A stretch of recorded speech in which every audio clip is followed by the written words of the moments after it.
Barbados, we are live again tonight. This is Marcia Weeks, and you are watching the Marcia Weeks show. This is a show where we mobilize, we agitate, we motivate Africa and the African diaspora. And we are, as I said earlier, we're coming to you live from Barbados. Yes, we're dealing with issues in Barbados, in the Caribbean, and we're looking at how other issues within the world, how it affects us in the diaspora, how it affects us in Africa. And so we are very, very happy to be with you tonight. I see people are already logged on. They're logged on, and we're saying on the Marcia Week show, we're not afraid. We are not afraid. We're here in Barbados. And I tell you, those of you who are watching and you're not Barbadian, I know you might be wondering, why are we saying we're not afraid? You see, because we live in a country where we experience a lot of political intimidation. And I know there's some are saying, what do you mean?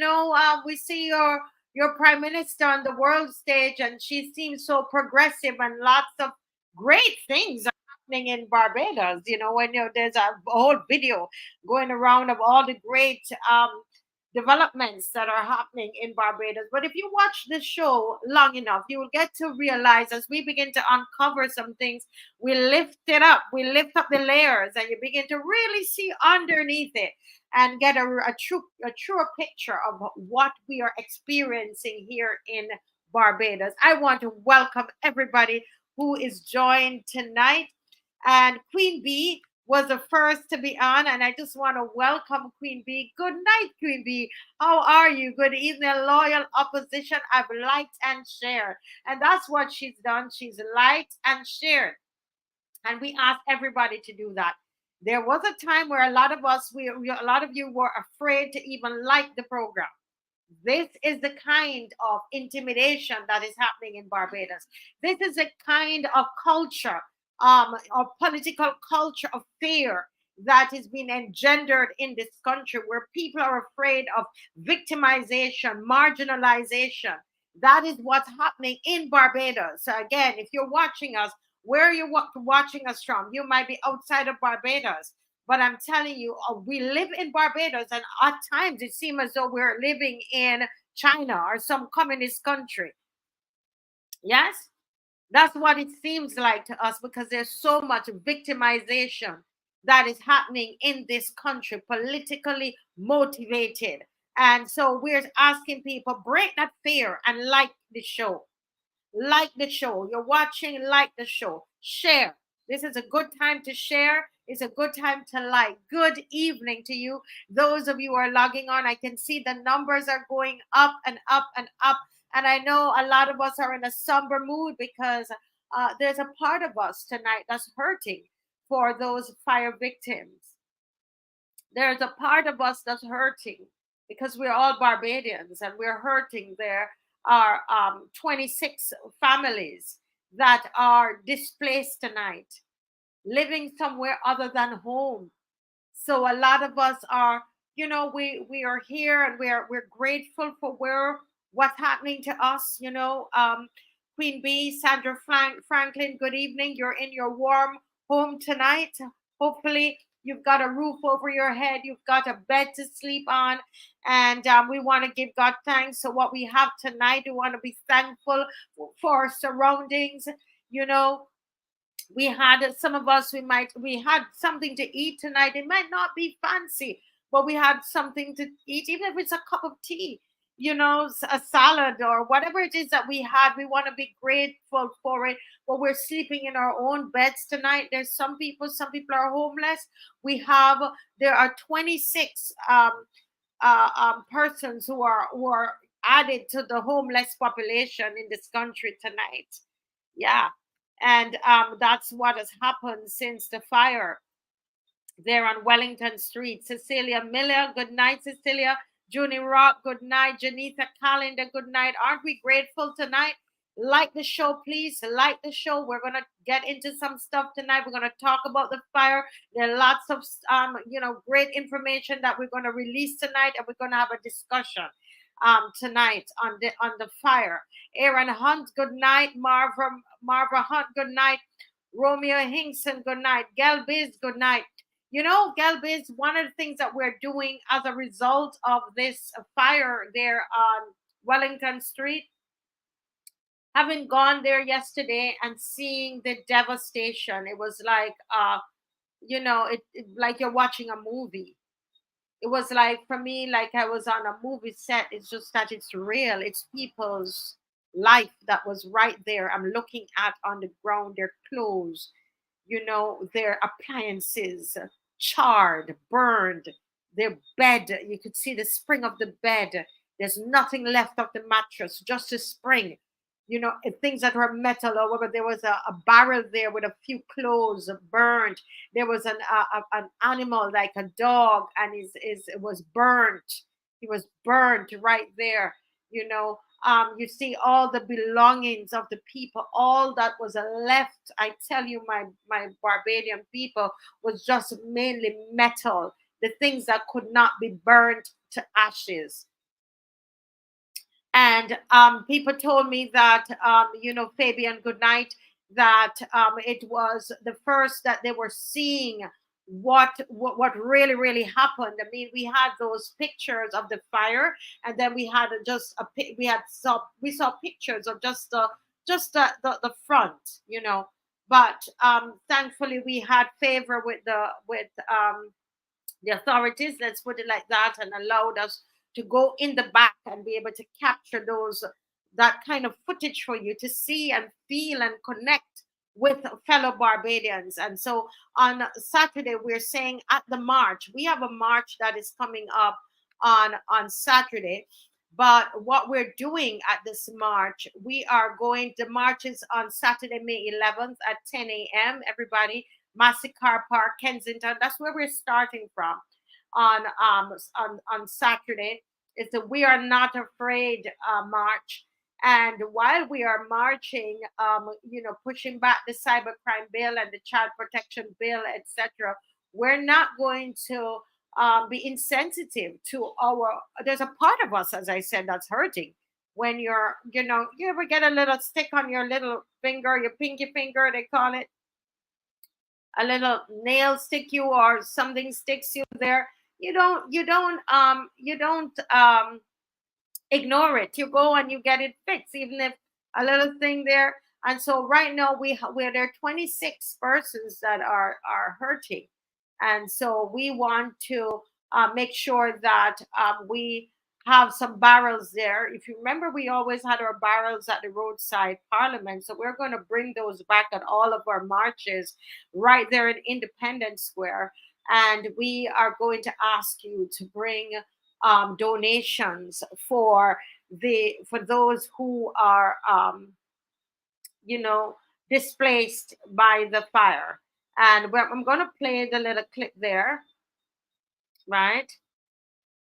I'm going to play the little clip there for you, but I'm just going to go through the kinds of you know, donations that we're asking for. And we're not going to reinvent the wheel. We're going to collect and the donations, and then pass it on to their two organizations that are collecting, and these are reputable charities that we want to work with. One is the Jabez House, and they are asking for several things: canned and dried goods. They want hygiene products like soap, toothbrush and toothpaste, body lotion, deodorant. I'm going to send this to Dave so he can put it up on the screen, because these are the things that we are looking for, and Dave would see it there, that you can bring on down. Diapers, adult and children, adult size, children's size 6, school supplies, because there were children involved, bags and stationery, school uniforms. Well, we don't need school uniforms, those have already been pledged, but they need clothing for girls age 2. Listen carefully to the ages 8, 9, and 15. If you can buy something new, buy something new. Please don't bring things with stains on them and that's old and that you don't want to use anymore. You know, these people are already, or these are part of us. It's our family, and they've already been through enough. So if you can, they're looking for clothes for females and males. And they're looking for vouchers, example, Bryden's and Woolworth, Cherish, and Sky Mall, where you can go and get a voucher at any of those locations, and then pass it on.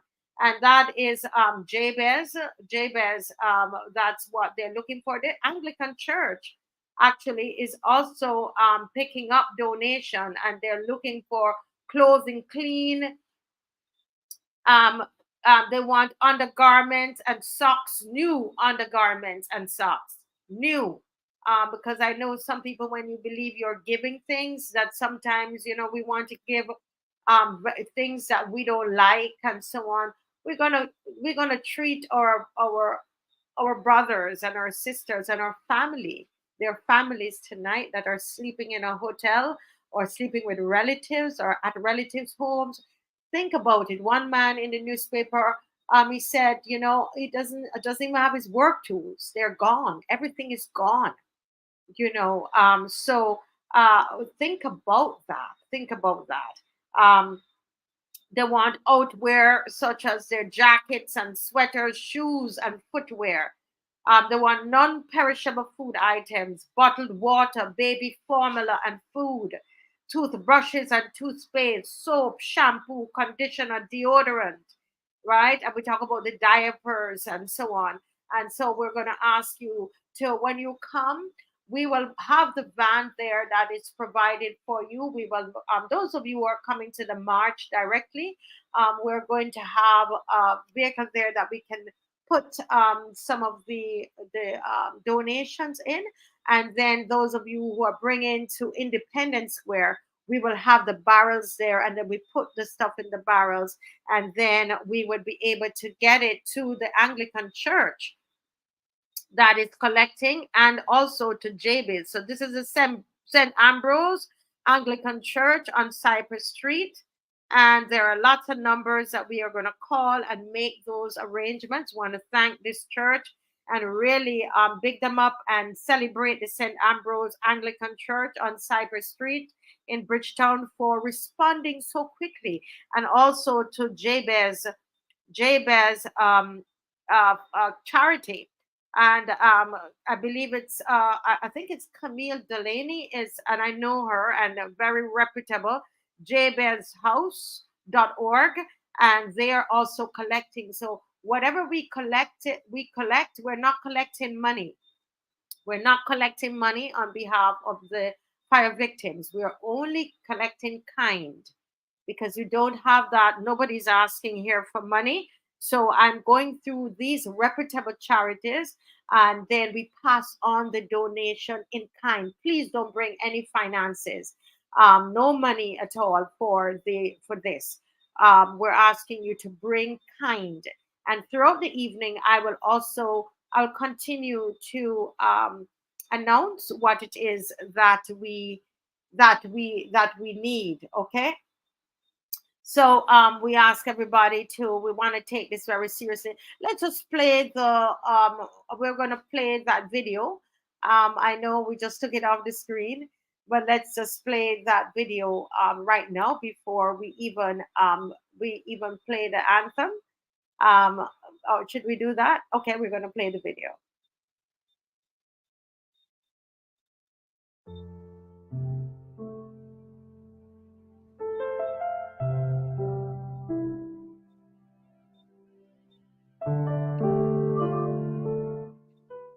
This is Massy. I'm here at Wellington Street, where the fire gutted a lot of the homes.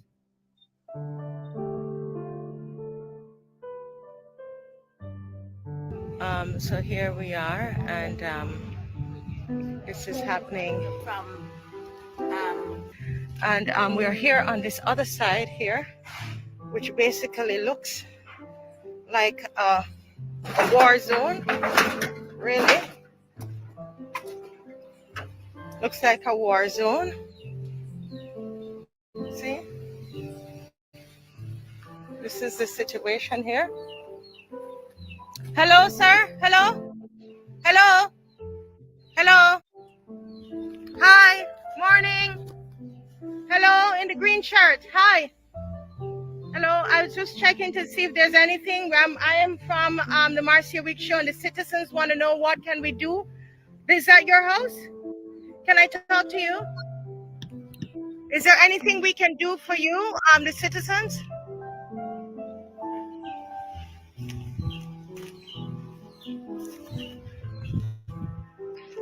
Hello?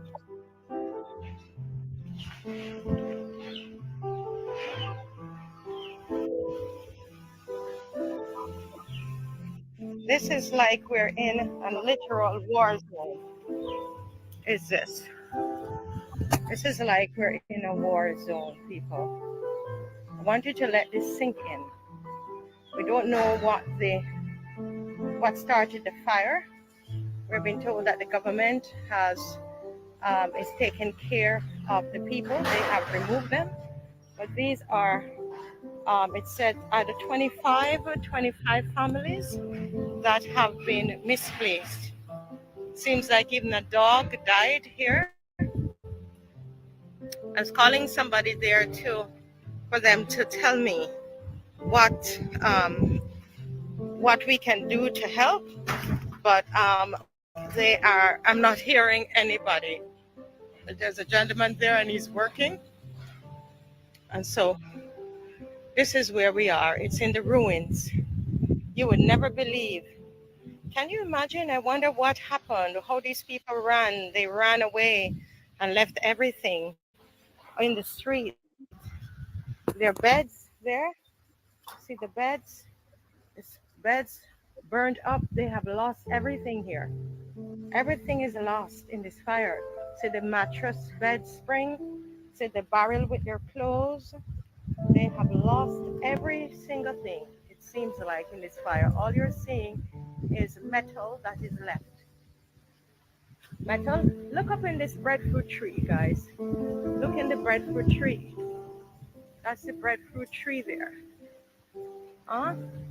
That's the breadfruit tree, and the breadfruit themselves are burnt up there, roasted up there. And this is what. And so the government is doing their part, I'm being told. What we want to do now is to see what the citizens can do. Yes?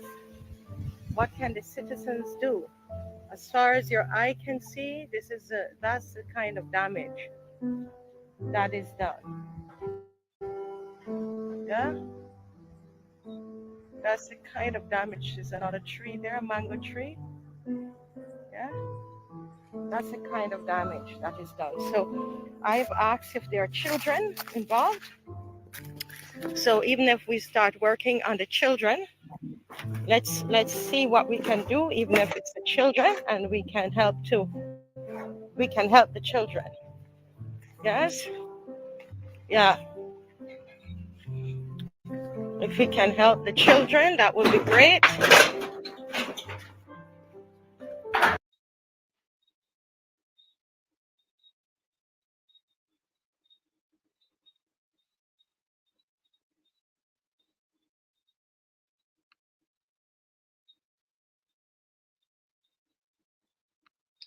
Yes, my Barbadian people, family, that's it. It makes me a bit somber remembering it all.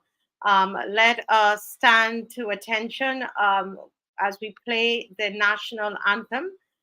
This is our country and our people and our family and our friends, and it's we're part of each other.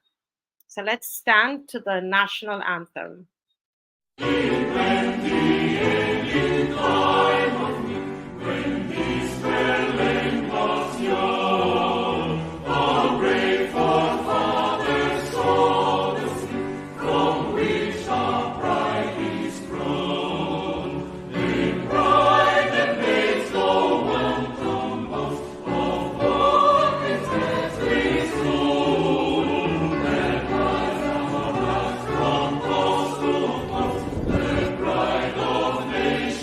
Who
Yes, Barbados. Yes, Barbados. It's a somber one for us tonight.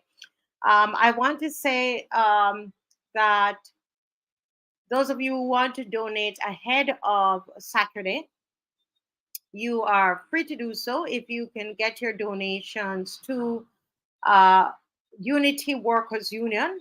This is Unity Workers Union right there, 6th Avenue, number 5, 6th Avenue, Belleville. You can drop off your donations. Remember, we're not taking cash donations because we're going to give our donations over to the Anglican Church and also to the Jabez charity, and they are not asking for financial donations, and so we are not asking for financial donations. Okay, so what we're asking for kind, and throughout the evening, we're going to continue to tell you what it is that they need, because why would we purchase things that they don't need? So we're going to try to give them the things that they need and let them feel like human beings. And I want to take this opportunity to compliment Minister Corey Lane. From our understanding from two of the persons in the community, they're saying that Minister Corey Lane is really treating the fire victims as humans.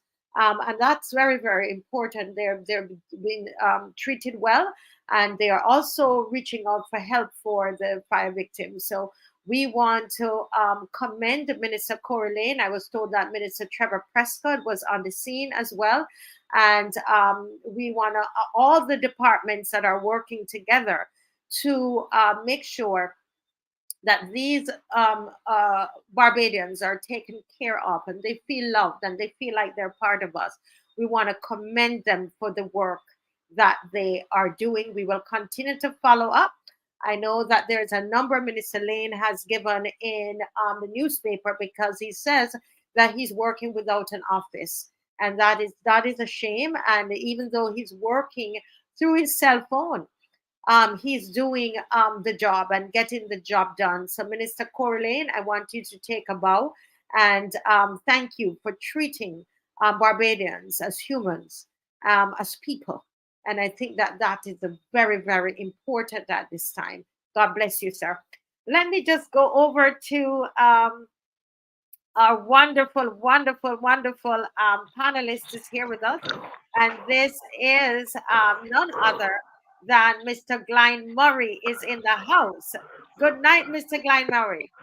Good night, sir. Good night, Marcia. Good to be with you once more.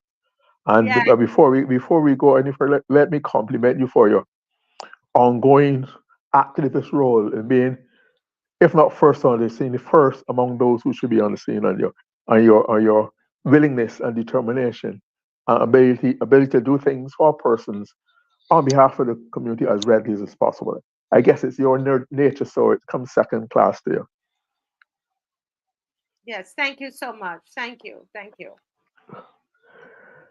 Do you want me to proceed for my presentation tonight? Yes, yes, sir. Go Yeah. right ahead. Go Okay. right ahead. Okay. Marcia, my presentation tonight is titled Cybercrime Bill More Than Law. Mm-hmm. Cybercrime Bill More Than Law. And I deliberately chose that topic because ever since the controversy for nearly a year now has been raging over some of the contents, not the whole bill, some of the contents of this bill, I've been trying to figure out what could have motivated the people who formulated this bill, who sought the drafting, who approved the drafting. What must have motivated them to do something which, Mm-hmm. to most people I know, will be detrimental to the long-held tradition of freedom of speech and expression that I've heard of and known of in Barbados all my life. And I very well remember growing up in Spoonersville. We had a very common saying: if there was an argument and somebody did not want you to speak, the saying was, quote, "You can shut the park gate, but you can't shut my big mouth," unquote. And the park gate was, I think there was a gate in Queen's Park called the Governor's Gate. I think that had to be closed every night by law at 9 o'clock. So you can shut that gate, but I can't share. So that was the spirit and determination that would have um, circulated in Barbados' attitude to the ability to speak and speak out. And this day, in those days, while there were not, we'd have the kind of technology we have today because we have always had technology. But that's another topic which I will seek to speak on very soon.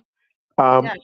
what happens inside this in the current technology is what used to happen in societies: gossip, talk, repeat, discuss, either on telephone, at the stamp plate, by the bus stop, at the gap under the street, like what this. So there's always been this discussion going on in Barbados, which is Yes. healthy. And because Barbados, as an educated society, you have the ability to express yourself and describe your feelings and put your position to the public. So that is age old and well respected. In addition, I know there has been a long felt support for the defamation law in Barbados to deal with the question of persons who might feel that they have been wronged and defamed by others in the society, but they think about it.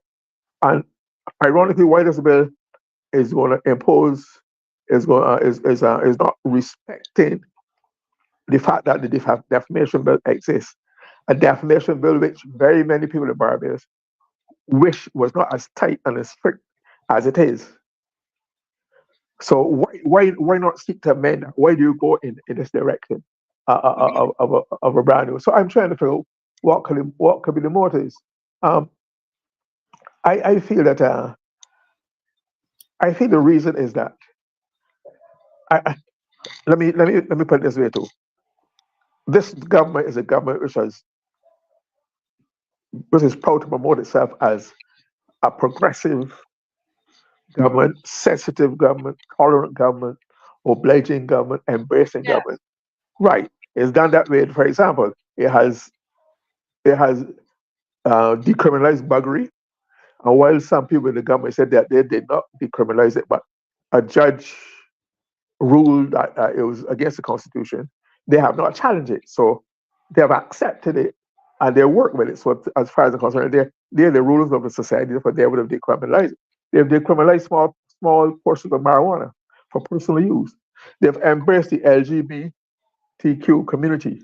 So I'm saying here is this tolerance which is being exhibited, but all of a sudden now, where freedom of speech and expression are concerned, there's an attempt to curtail that. Not only curtail it, make criminal what used to be dealt with under a civil act under the Defamation Act. So now you are liable to be fined and imprisoned or both for things which normally would have been dealt with in the way the most that could have been would have been the fine if you were fined for a fine of some sort paying for the restitution to the victim or legal fees, etc. So that's something that we've become accustomed to over the years and has worked very well for us. Now we have this hardline approach where this legislation is concerned. Um, the like I said, the majority of the cyber crime bill gets full public support for all the ills in society. That part seeks to correct, but this is the part which is so regressive and so repressive.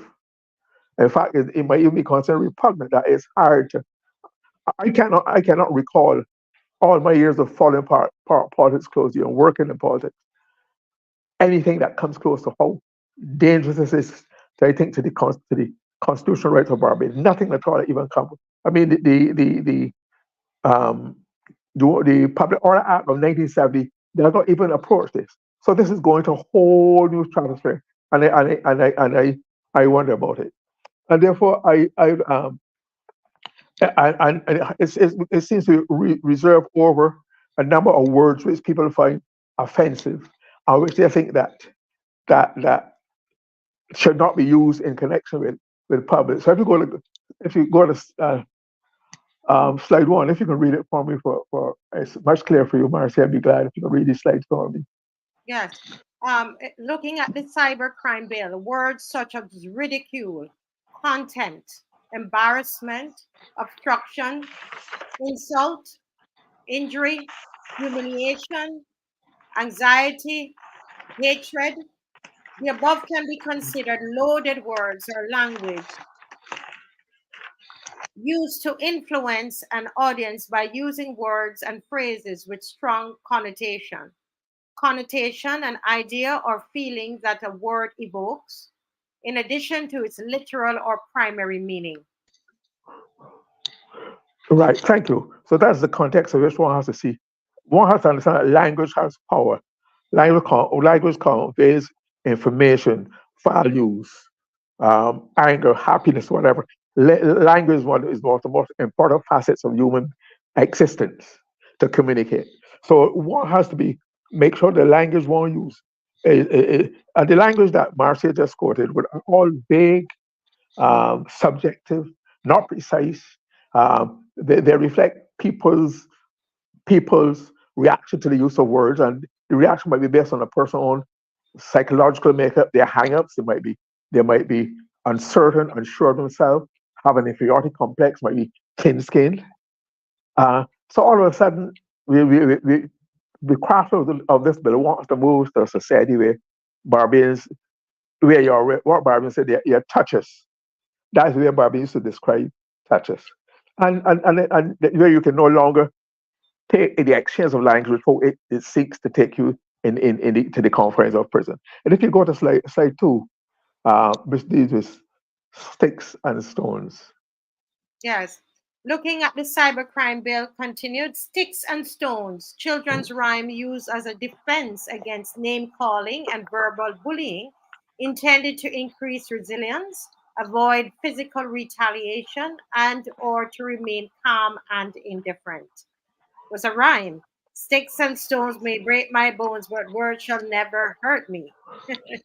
Now, the word shall, it says sticks and stones may break my bones, but words shall never hurt me. So that's a commitment, a determination, a sign of building self-confidence, self-assurance, an ability and a willingness to defend your own words. And as a matter of fact, as it implies here, language, these kind of language substitute for what otherwise might happen, uh, might result in violence, a physical Mhm. act.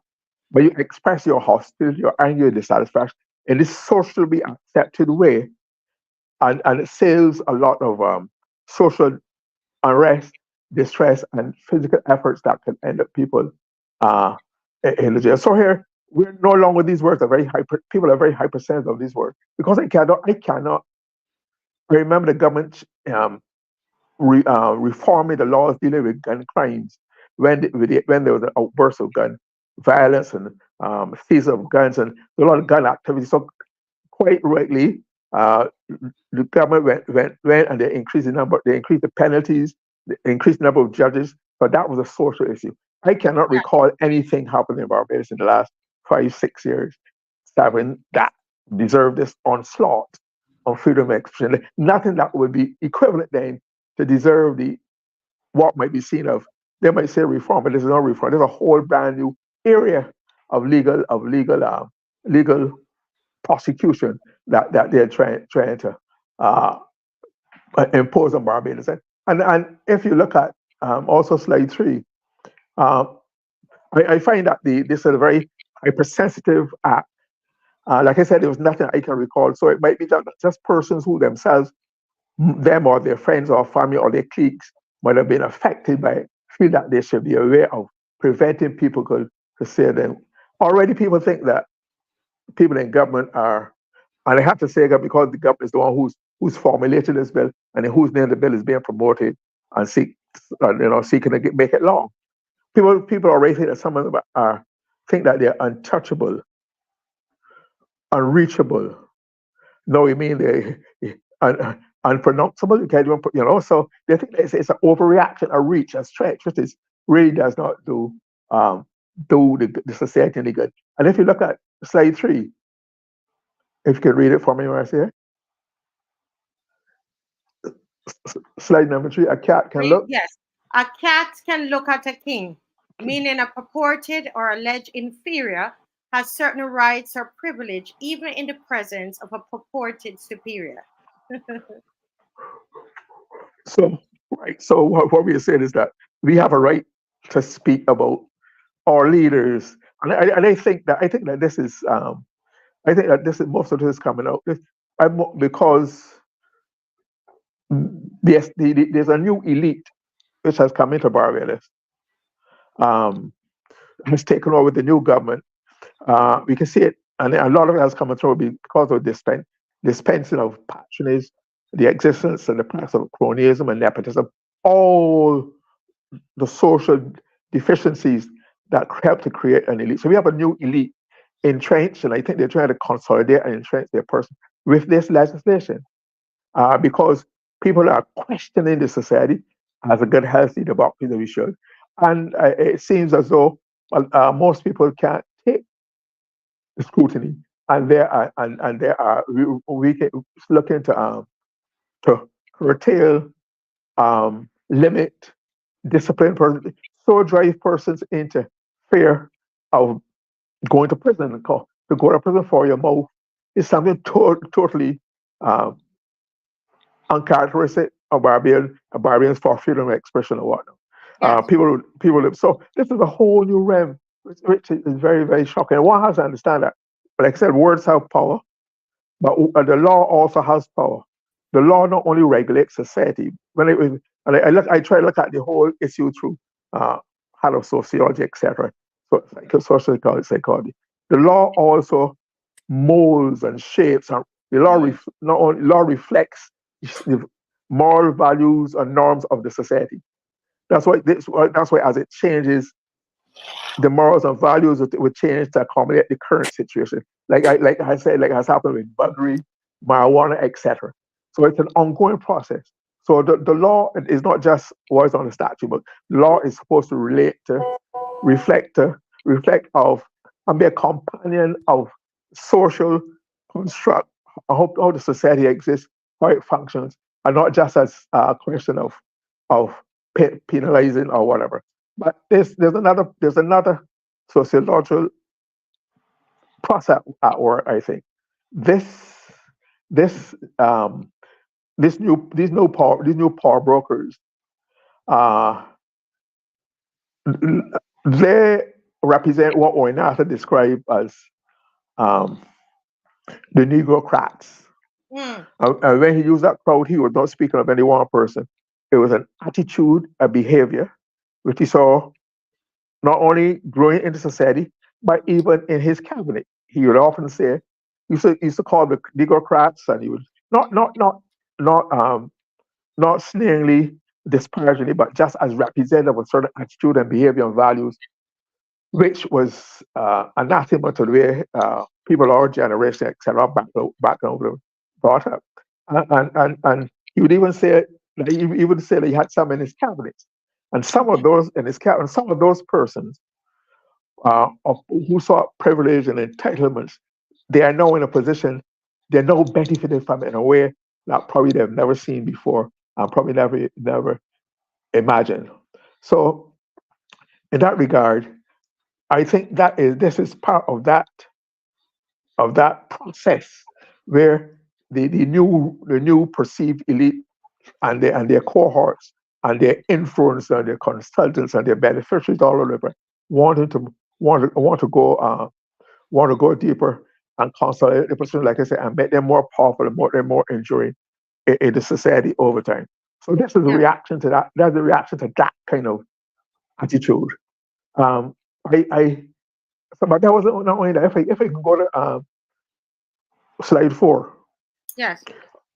if you would know, there was in the discussion, even in the in the discussions in the joint committee discussion, there's a lot of mention of the the the the, the Council of Europe, and how much Barbados depended on them.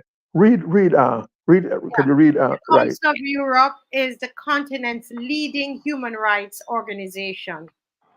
It includes 46 member states. Right. So the Council of Europe and is the leading human rights in Europe. And I was disappointed and shocked when, of course, one has to get technical assistance from other person because we don't know everything. We don't invent everything for ourselves.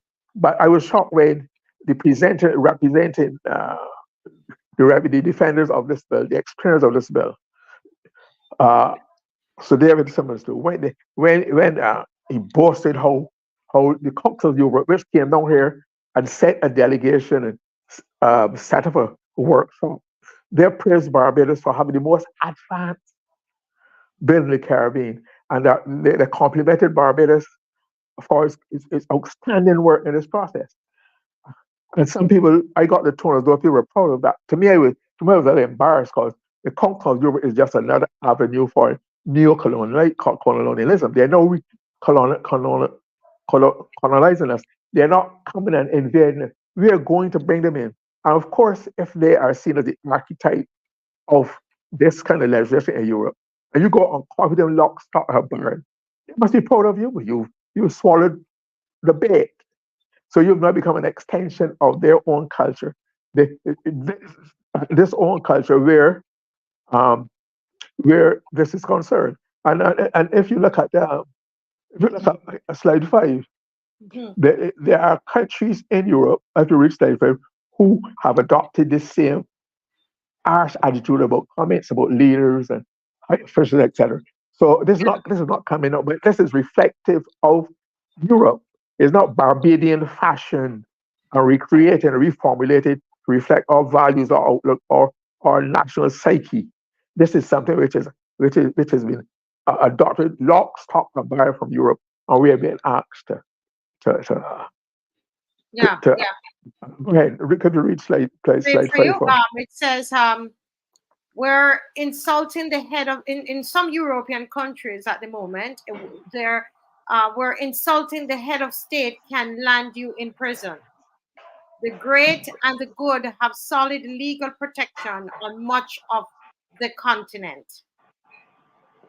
Okay, and there's a part there which talk about by Antonia Zimmerman. He says politicians in democracies are supposed to have thick skins, but those in favor of a more fragile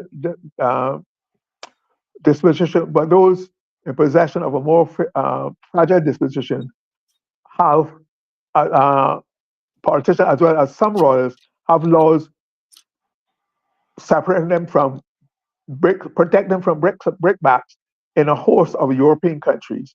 And I looked at there's something, if you show this political on European countries, that same page, it talks about they gives examples of I checked 12 European countries.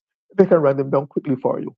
They're Denmark, France, Germany, Greece, Iceland, Italy, the Netherlands, Poland, Portugal, Slovenia, Spain, Sweden, Belgium, are about 12 countries. And I looked at what the penalties are for them for these offenses, and the average is about 3.33 years. The average, sometimes you get one for 3 years, 2 years, 4 years.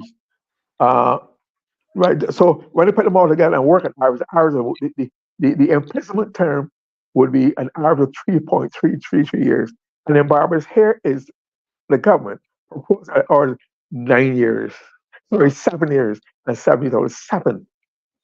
Almost 3 times what they are, no, twice plus what they're proposing. Why? Even though why are you so? You have to outdo them. You have to show them that you can be more repressive. You can be tougher and stronger than they. You are better at controlling the public than even they are. So it is baffling, and I think again I'm very uncomfortable with it, and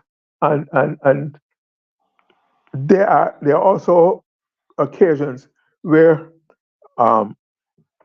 people the laws are so repressive that even if you insult the head of state of a neighboring country or a friendly country, you can also go to court for it. So I think it's something that we have to continue to protect and work on and protect our democratic rights. How much more time do I have, Marcia? Yeah. I mean, Yeah, go ahead, please. No, I was wondering how much more time do I have left? So I know. Another 5 minutes Okay, because okay, I started you 5 minutes late. Sorry. okay, okay. Let me. Okay, I've criticized. I've pointed out what the implications are, and it seems to when I listen to um the two major architects of this, to me, the bill, um, uh, Mr. David Simmons and Mr. Stephen Williams, the consultant, David Simmons. When I listen to their presentation, Mhm. I don't think that they did something as though they came with open minds to discuss the pros and cons, look for any ideas, efficiencies. They came to justify and defend and promote the rightness of and the righteousness of this cause. And I thought it was very, very, very, very disappointing.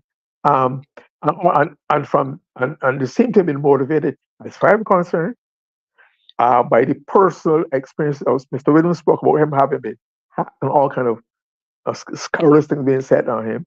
And then so David spoke about his daughter's name being inadvertently or misadvertently being used in a story on a picture, etc. But so I don't think that those are things. Anything personal should be used should be used to drive a legal process. I think it should be a law based on the needs of the society, what is Yes. fair, what is just, etc. And I think what we are seeing here with this law, which I think should even go any further than it is now. I think the government should do themselves a favor and pull the plug on it and bury it. Um, but I also think that I'd like to make some suggestions. I'm Sure. recommending that the government. You've probably heard me say we suffer from in Barbados from information starvation, where government is determined, not even reluctant, determined to give people basic information on issues that come before them, so they can have a proper representation, and understanding of it to make up their minds and support it or not support it. I think, and I think what's happened is that there used to be a system called, I'm sure, Marcy, you've heard about green papers Yes. and white papers, where a green paper, and we need to return to that legislative practice where one time it used to be routine where white papers were presented, setting out broad general ideas, proposals, laws for discussion, to discuss and start a discussion among the tablet. And then start a public discussion. And then it would, of that discussion, it would reformulated, documented, and that would become converted into a white paper, which was a more authoritative, more persuasive, uh, in-depth report on the issue and proposals as to how the issue might be addressed, solved, etc. Um, Hmm. but no, you get legislation, and then you're supposed to react to it. I had the embarrassing experience over yesterday, I think it was, of hearing last night news, hearing the Minister of Education when they're talking about so-called education reform, again, saying that they have now reached the point, having produced, remember those slick, glossy, very expensive brochures that are promoting the wonders of education reform. They're now working, and a lot of people who were involved in that process had no outline, no proposal, no guidance. So they are now seeking to refashion what they're reformulating, then come back to the public, which had been done at the beginning. But because, like I said, there's this determination to starve the public, makes us suffer from information starvation. We lose the opportunity of having good, clear, sensitive discussions and decisions out of. We waste time, we waste money, we waste scarce resources, if only thing. So I would like to say, make this last, when I see the approach from this bill, I'd like to quote from Julius Caesar. But everybody knows it's a magnificent play written by the incomparable William Shakespeare. He said, it is stated in Julius Caesar, there's a quotation, "O judgment, thou art fled to brutish beasts, Hmm. and men have lost their reason. O judgment, thou art fled to brutish beasts, and men have lost their reason." I therefore appeal to those who are involved to go back to being reasonable, relook this bill, extract and pull out those things which are so offensive to democracy, and give the Barbadian public a different proposal that would be more in keeping with our constitution, our traditions, our psyche, etc. Thank you. Mhm. Wow. Very, very well. Very interesting perspective there, Mr. Murray. I loved how you were looking at how progressive Barbados is supposed to be. You know, Right. coming out of the throne speech and all the they've removed the Barbary laws, and they claim to be saying marijuana is now legal, which we know they're not really too serious about that. But the whole idea is that they are seeming to want to push this progressive identity. This is Barbados is progressive, but on this particular issue, it's like we're going back in the dark ages. Of course. I, Of I course. love I love that, and the fact that you talked about the colonialism, the Council of Europe, and being so proud that Barbados is the first Caribbean island, and that our bill was so meticulously done. Can you imagine the colonial powers patting you on the back and said, "This is so good. This bill that to enslave your people, it's so wonderful." I thought that was quite interesting. Yeah. I thought that I want to give a different perspective rather than just the legalistic or the interpretation of the proposed law. I always put it in a sociological, a social context. Because one has to understand what is driving the process. What has happened in Barbados has driven the medicine is so necessary. Hurt feelings? Too bad. As your feelings are hurt. That is life. Grow up, get sick, learn to survive. That is part of the process. You cannot live in a glass, in a cocoon, in a glass house where people can scarcely look at you or speak to you because of your self-perceived importance and special position in the society. Yeah, yeah. Very thought provoking, very interesting. Mr. Franklin, good night and welcome. Any thoughts or any questions for Mr. Murray? And I put that out to the persons who are watching as well. Any questions for Mr. Murray before we move on to the next segment? No, I as a matter of fact, I concur with almost 100% of everything that Glyne spoke tonight.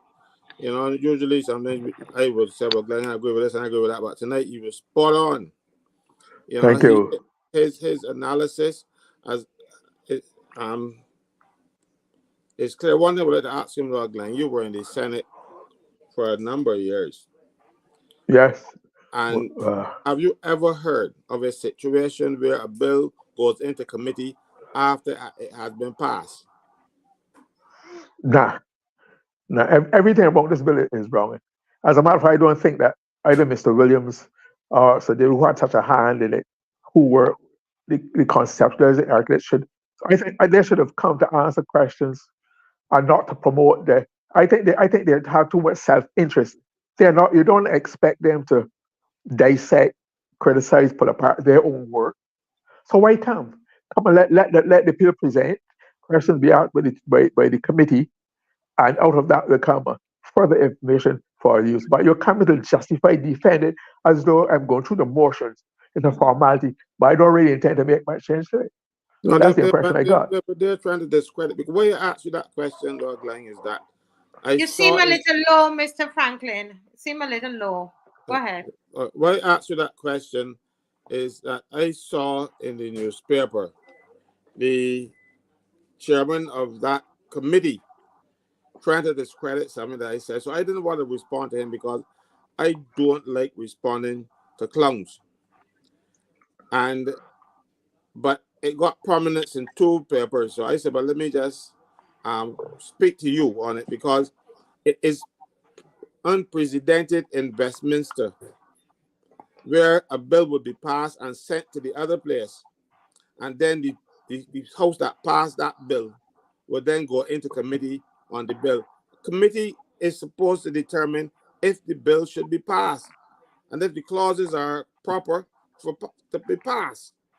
So if you pass it already, you are now saying to the country, we are not going to investigate if it should be passed. A bill that has already been passed. And I see Mr. Hickson did not speak to any specifics. He talked a lot of hairy-fairy nonsense, but he did not come down and say it so, because I spoke to the standing orders that it breached, but he didn't do so. He come and gives a little global statement, and people think it makes sense because it came from him. I have found though that when you want something to make sense, you don't listen to him. And But I thought he, I didn't quite like his attitude and his tone, dealing with some of the presenters. I didn't like, for example, when he dealt with Dr. Ferdinand, where Dr. Ferdinand had to explain the use of excellency. Your Excellency, I mean, that was so rude to ask him. I mean, it was like the equivalent of Dr. Ferdinand asked him, Mr. Hickson, what did you do to justify your senior counsel or what we call senior counsel designation? Why? I thought I thought it was, and there was a little tone about it which I thought was most unfortunate. Then some examples he gave about, which were too puerile and too sensational, and were rare off the mark when he was challenging some aspects of the bill. I don't think he adds much to the committee either. Not based on what I saw yesterday. Yeah, quite interesting. Well, thank you so much. Let me see if there's anybody. MZ is saying, MZX says, Marcia Bajans were told that they're the best slaves in the Caribbean and they're proud. And that's what it seemed that Sir David Simmons was very, very proud that the Council of Europe, of which you remember that we broke away and we said we are our own, we're a republic, but then we needed the Council of Europe to validate us and to tell us that we are doing well. And we took the draft to them and they said, that they were counseling us. Europe was counseling us on how to muzzle our people. And we felt really, really, really proud of that. And that's basically what is happening here with this bill. But what is also ironic is that. 1 second is go ahead. Oh, you muted yourself as well. No, I said it was an inferiority complex. When you think that these people are better than you, and you are so happy that they condescend to you, they condescend, and you look up and say, oh, all the mighty British or the mighty Europeans, they have spoken, so we should be kissing their rings. But that I have lived, that is uncharacteristic of Barbadians, even before we were supposed to be a republic. I remember, like, everybody knows the legendary affirmation by Prime Minister Albar, United Nations. We are friends of all and salaries of none. As a strong defensive statement, you can't mistake what it says. It's clear and precise and direct. I remember Owen Arthur saying, Massy they're done, telling the US ambassador, Massy they're done. I remember even before that, Tom Adams telling the Americans, you have to give up, Barbados no longer call, you have to leave the US naval facility in St. Lucie. We're not renewing any lease. That was the lease that had come out during the Second World War. So these are, I remember with ship rider agreement, right? When a lot of the Caribbean people, the American came up with a proposal that would allow them to enter people's territorial waters, without even advising them. So when Prime Minister Art said, nah, let's go back to the drawing table, can't do that in Barbados. And some of the people in the Caribbean fell for the talk by the Americans. The Americans told them apparently that Barbados had agreed with it. And rather than pick up the phone and double check it, they went along with it and signed it, but for Barbados, they had to retake it. So we seem to have lost that. Are we so prostrating ourselves before the world, even though we're supposed to be a republic, that we are supposed to give up our uniqueness, our own Barbadians' personality, tradition, thinking. Even Britain, our former colonial master and creator, has left the European Union. They're no longer bound by the Council of Europe. And here we are trying to imbibe it as a new philosophy, a new way of life, just because the we exceeded their expectations and become a new disciple of their neo-colonialistic attitude. Yeah. Well, thank you so much, Mr. Murray, for your contribution tonight, and quite interesting. I've been making a lot of notes. I feel like this is something I want to write about. I feel this, especially about the Europe Council, and as Mr. Caswell talked about us having this inferiority complex, that we are looking up to Massa. We're still looking up to Massa and want to be complimented and want to be told, that we're doing well, and you're doing good in enslaving your people, and that's wonderful, Barbados. It's like we're still under colonial rule. Thank you. In other words, we are still allowing other people to define us, rather we define ourselves, who and what we are and what we stand for. In spite of all the talk that this is who we are and there's not us, these things betray that we don't think I don't seem to know exactly who we are or who we want to be and become. Yes, thank you so much. Glyne, this is who we are. It's not even ours. That's MSNBC. Oh yeah, I realized. Yeah, yeah. So, not even original. We're getting that from overseas. Now, before we go into the next segment, Mr. Franklyn, where we want to talk about the fire, because it is the thing that is right there before us. We can't not talk about this. I want to just address. There's a question or a thought that came up here by Captain, and let me see if I can find it, because I think it's a good opportunity for us just to talk about some of the things that we're doing. I'm known Mr. Franklyn of not, we don't, as we were saying yesterday, there are people that we're helping, and we don't want to put it on the, come on the show to say to embarrass people, but who is this? I'm trying to find his comment at 7:58. I want to put it up, but I can't see it now. But the comment was that this is just a talk show, and right, Captain is saying, "Hi, Captain. Good night." Captain said this show is becoming just a talk session. The problems have been identified. What is being done to fix the problems? I'm not knocking the show. Thank you for not knocking the show. But let me just say that the fact that we were able to mobilize, which you didn't see, but everybody that you've seen presented in most of the people that have been that presented last Monday, or this Monday that just passed, in Parliament, was mobilized by this show. We spent days.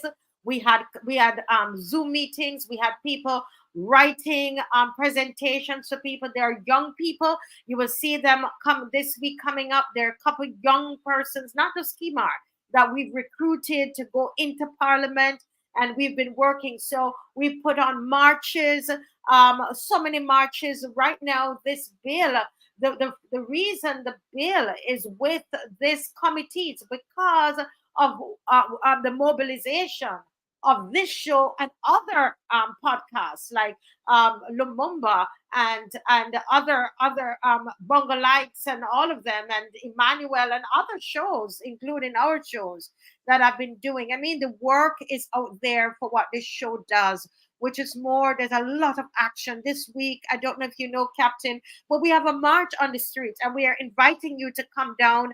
We're starting at Kensington at 10 o'clock. That is more than talk. We are walking. We are protesting. There's a lot of making of placards where people pull their own pockets and they pay for the marches. They make placards. That is more than talking. I believe this is one of the, we're not brass tacks. Brass tacks, people come on and they talk. And even with brass tacks, they call on the different ministers to try to solve problems. And we go even a bit further. We are on the streets. This Saturday alone, we are putting up barrels in town, in Independence Square, and telling people to bring donations to the fire victims. Those are the practical things that we are doing. We're bringing the issues to the Barbadian people. And most importantly, Barbadians are rising up and they're standing up for themselves and getting a sense of identity and purpose. So we don't say it enough, Mr. Franklyn. And I thought that we needed to pause, seeing that Captain might not be on every night and doesn't know what is going on. And so we just want to educate, Captain, and on that word educate, we are doing a lot of education as well. Mr. Franklyn, I don't know if there's anything you want to say to Captain about his comment.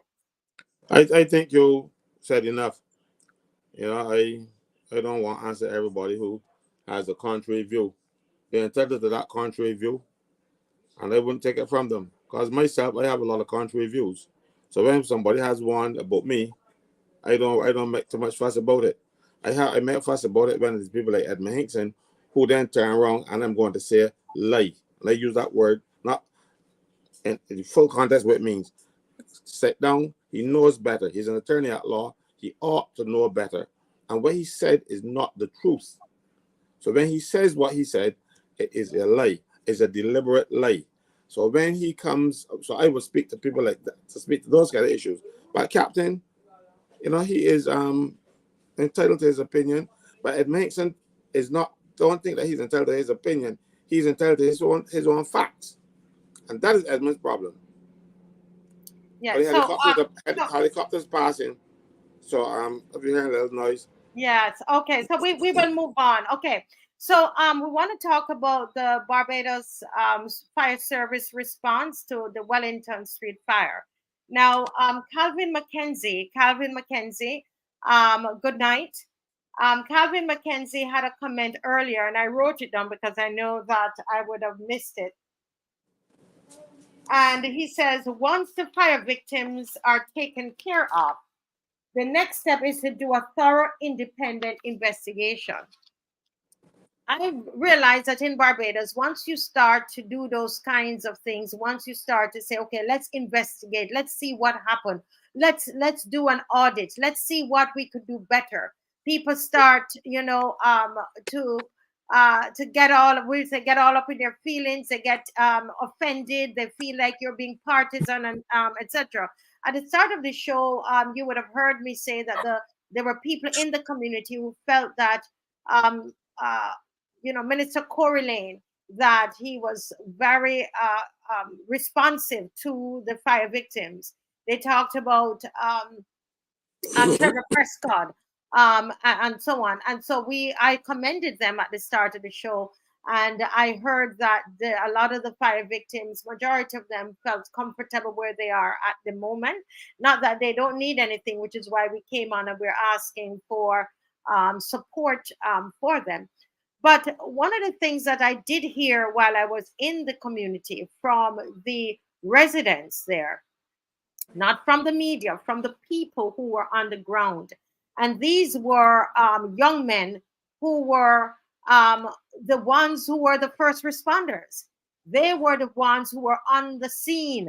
They were sitting down because it was after 10. So they were just sitting down, on the block. And when it happened, and it's these young men who really are some of the heroes inside that community, who help to rescue people, etc., that we don't hear about them. But a lot of these guys without shirts, full of tattoos, their eyes red, and it's them that they said even the morning after they were laying down on their back, they were so tired. Some of them who worked said they couldn't go to work the next morning because they were working all night. It's them that I spoke to, and what they really felt is that they felt that the fire service, after it was called, this is what is reported. This is the allegations of the young men in the community, and some of we saw some mothers as well, but mainly the young men who were there. And they said that when the fire truck came, that it took them about 15 minutes before any water was put on that fire.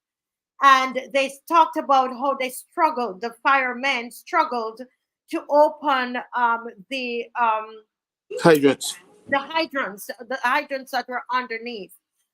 They also talked about the fact that, well, for them, they were there. I wasn't there, so I'm just relating what they said. That even to assemble the hose to the water, to connect with the water in the hydrant, that they seem to them, what it appears to them there on the scene, is that they did not know what to do. In fact, they said that it was the men of the community that helped them to make that connection so that the water would be able to to get through the hose.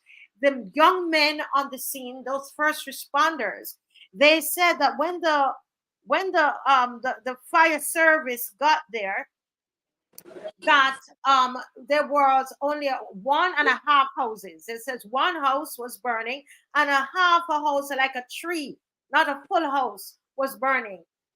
But at the end, when the fire, when it was all over, they had 16 houses. 16 houses burned down. And some of the, and also these young men, they are convinced, whether it is true or not, but this is their experience. As I said, they are the ones who were there. I was home in my bed. What they said is that it appeared to them that there was no water in the truck, in the fire truck.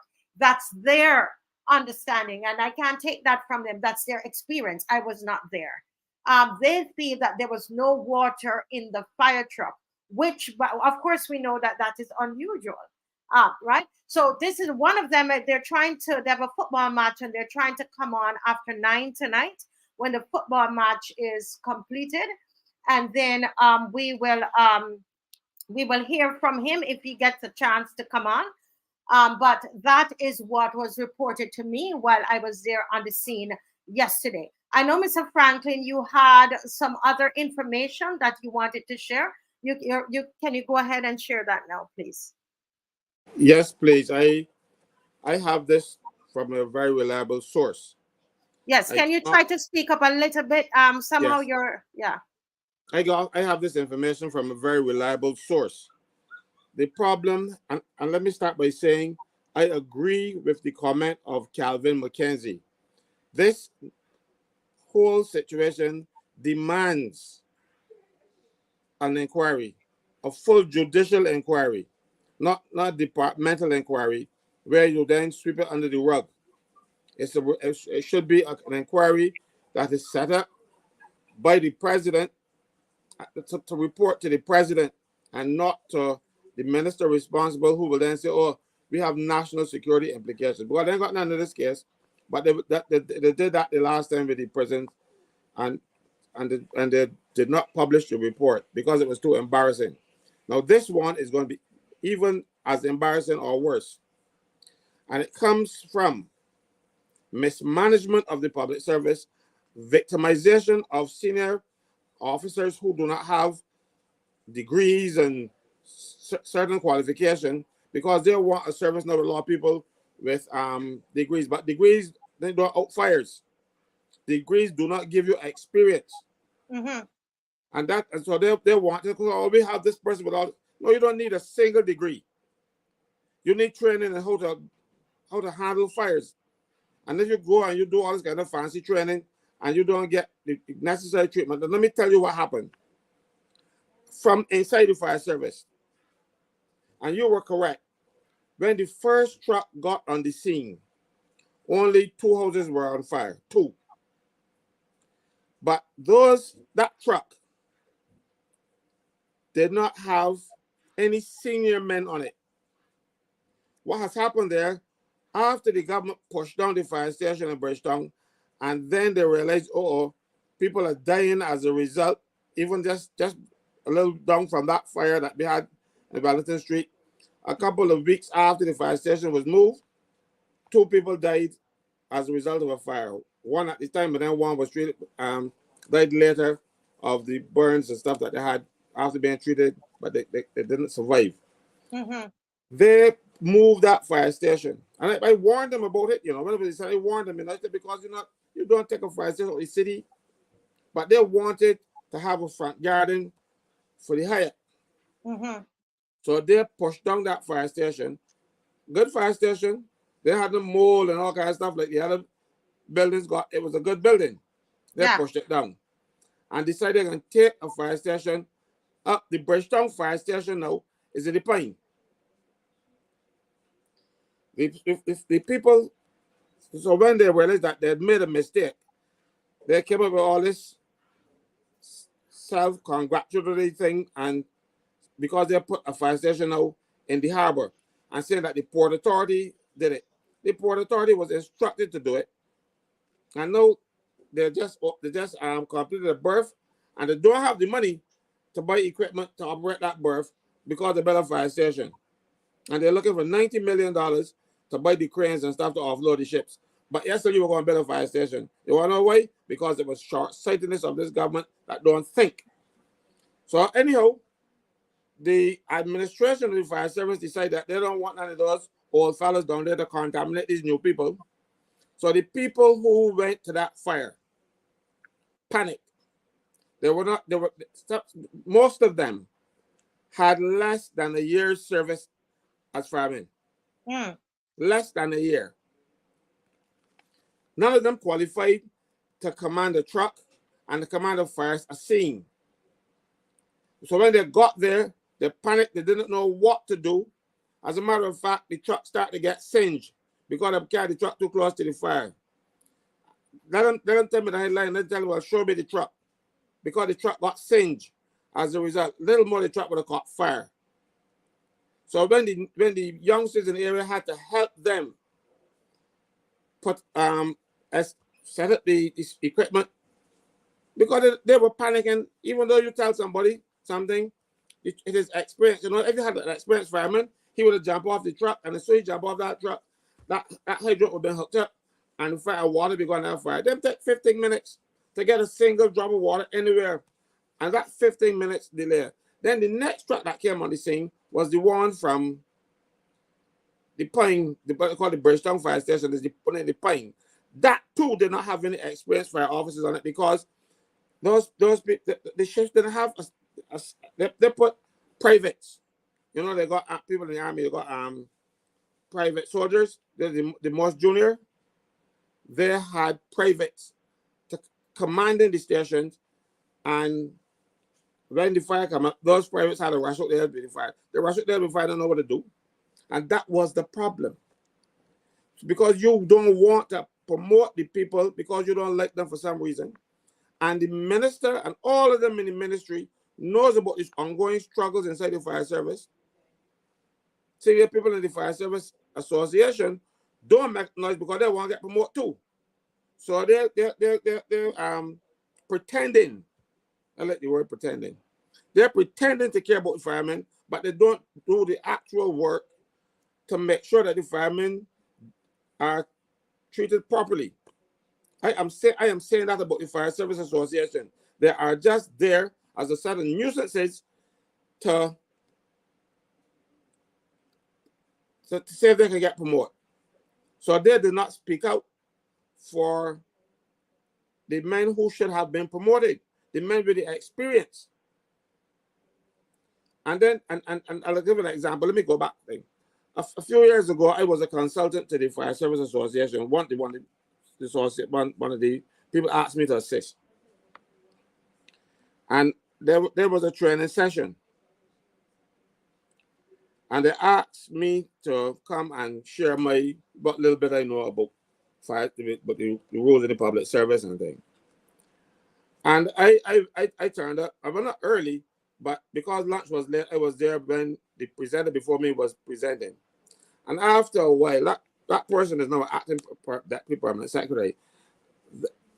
That person was giving us so much bad information. I couldn't take it anymore. I said, excuse me, I can't let you continue to do this. I was in the back of the room. I said, everything that you have said to these people is wrong. And they pull up my acts and my rules. I always got them close to me. That reason me got big bags. And they pointed out to that person who was a senior person in the personnel administration at the time, who misled all of them. And one of the things that they were concerned about was a qualification order that the Ministry of the Public Service put in place for firemen. I pointed out to them that the Ministry of the Public Service cannot put qualifications in place for firemen because the qualifications for firemen are stated in the Fire Service Act. So you would have to amend the act. She considered that and said, oh, we were told that in 2016. I said, so why you didn't do it? Anyhow, she quickly left the meeting, and I got more time than I was scheduled for because then they took over from her and undo all the damage that she did. So what they have done is to invent qualifications to exclude certain people from being promoted and bringing their friends, but the friends don't have the necessary training to command a fire truck, to command a fire scene, or no, they can't even hold a fire in the garbage can. But they are the people you put in charge of the stations because you choose to promote them over people. They can't really promote them, but you make sure that these people are off. Like, for instance, at the time, they tell me a private was in charge of the Bridgetown station, which is one of the Pine, and the port station, a private. Now, you should have what they call a sub-officer in charge or leading fire officer. And they will be in charge at the fire scene until a senior officer arrives. But you had privates, not even the non-commissioned officers, what you call the NCOs. They were not available, they were not there, they were not on duty.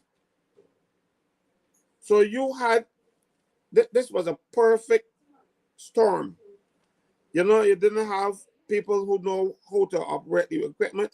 You didn't know how to deal with the fire. They didn't know which side was up. And as a result, 45 people are now homeless and 16 homes have been razed to the ground. The most that should have happened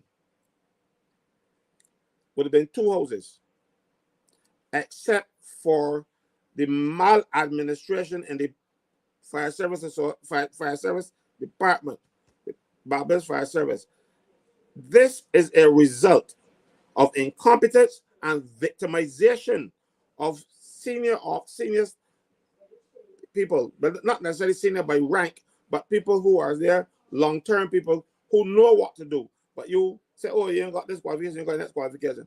And the qualifications that they put in place are designed by the fire service. And then you can only do these courses when they send you, and they don't send you. So you can't Mr. Franklyn, let me, I don't want to disrupt you, but it's important to read the screen. This is DG is saying, I'm a first responder and I'm ashamed about what I heard went down on Sunday at that scene. Senior officers don't want to work weekends. It is a fact, and I dare anyone to deny it. And this is a first responder. I don't know in what profession, but just go on. No, he's a fireman. Most like he's a fireman. The problem here is you make sure that the senior people don't get an opportunity for promotion because you invent promotion requirements, and the requirements is that they must have some watch commander course and all kind of nonsense. But then when the time for training, you wouldn't send them to train. You want to send your people to train because you think that these fellas should be out of the fire service, haven't they been there too long and they're outstayed welcome. No, they got mortgages, they got children, they got all this other stuff, and you refuse to promote them. And all of them at the Ministry of Home Affairs knows about the bad behavior going on in the fire service and refuse to do anything about it. The chief fire officer, when he was a member of the association, he fought diligently to protect the workers in the fire service. When he became chief, he said at the meeting, he's on the other side now. Because when people reminded him the stances that he used to take to fight for fire officers, he said, no, but I'm on the other side now. So he stopped fighting for them. And fire officers have been disadvantaged and disgruntled. That is why you hear that there are so many people on sick leave. Then because when you get treated bad, it is hurt. You know, he's getting sick. You know, you work hard over these years. And then when it's time for promotion, you bring somebody, send them to a course that only you can send them to, and say, but you can't get promoted because you didn't go on that course. And as a result, now, those houses are burnt. So we had the government pushing on the fire station, relocating it to the Pine. In a dense area, anytime you go to fire in Bridgetown, something like this will happen. And especially down to right now, Wellington Street was just up the road a few yards from where the old fire station used to be, you know. Those fellas gotta run up there. They need a truck. But no, you move the fire station, didn't put anything adequate in place, and then when you put something in place, you did not staff it with the competent persons to do the work. And now we have a situation where government, through its negligence, has caused these people to be out of home. It's in a lower court, but it is his castle. I know his castle is raised to the ground. I remember I saw a man who was living in a shack. He and his girlfriend had a noise. It was a shack. It was a one-door shack. And he said her, get out of my place. You know, I look at the place. It was a one-door shack that he sell fruit from. You know, a fella had it to sell fruit. And then when he started selling fruit, the fella moved in and living in there. He said, this is my place. So he was proud of his place. So don't care what condition your house is yours. No, those people ain't got none. All because of the Motley administration taking stupid decisions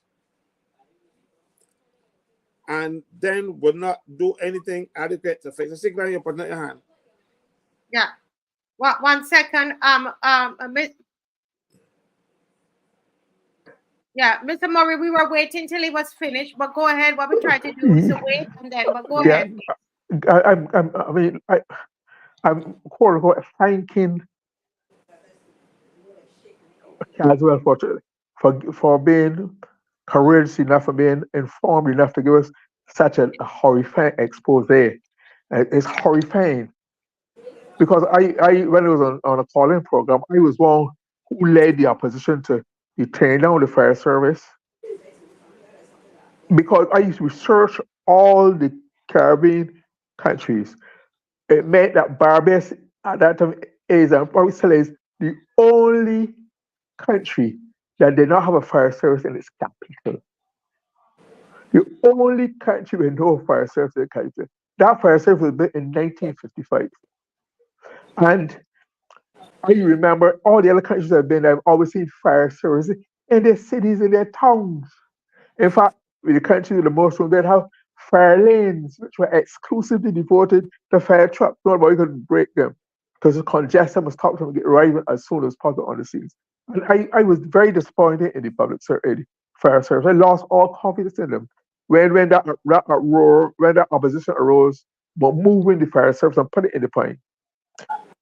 One of the senior officers, obviously under instruction, he came and said they carried these tests at these high points of the day, and they were able to get from the Pine to Bridgetown, what, 2 minutes or something like that.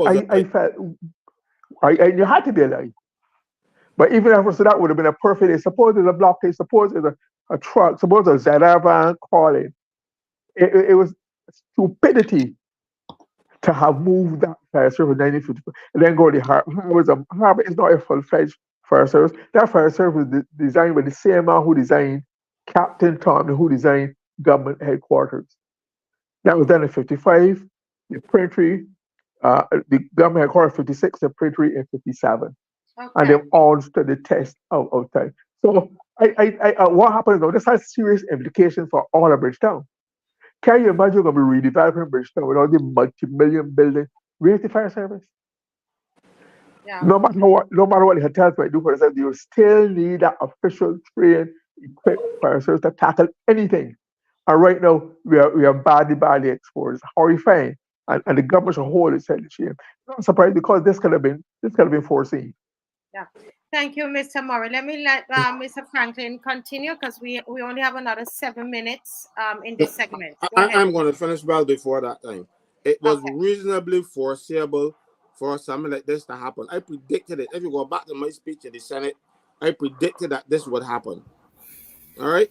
So it is not something that we thought that it was far-fetched and something that Steven Spielberg would write about and say, anybody with a little bit of imagination like me could have come to this conclusion. But government was thinking with its hand turned backwards because they were looking to see what they can get out of it. You move a fire station from one of the densest populated places on this island.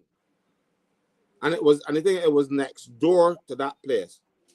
And so I said then, and I said, no, like the one burn out that place. Well, they have achieved a good section of it because those were 16 houses. 16 houses, 45 people. You know, I am sad and hurt, but I can't be as sad and as hurt as the people who lost everything, because I spoke to a person who told me that one of the people that they encountered, everything that they owned was in a supermarket bag, the little plastic bag for the supermarket. Everything. That's all they were able to save from the fire. They're all their worldly goods, and all the worldly goods as a result of incompetence of the fire service, managers to manage the fire service, the incompetence of the people who went out to the fire because they were not experienced enough. You had junior officers in charge of the stations, and both stations at the time. I challenged them to deny that. I also challenged them to deny that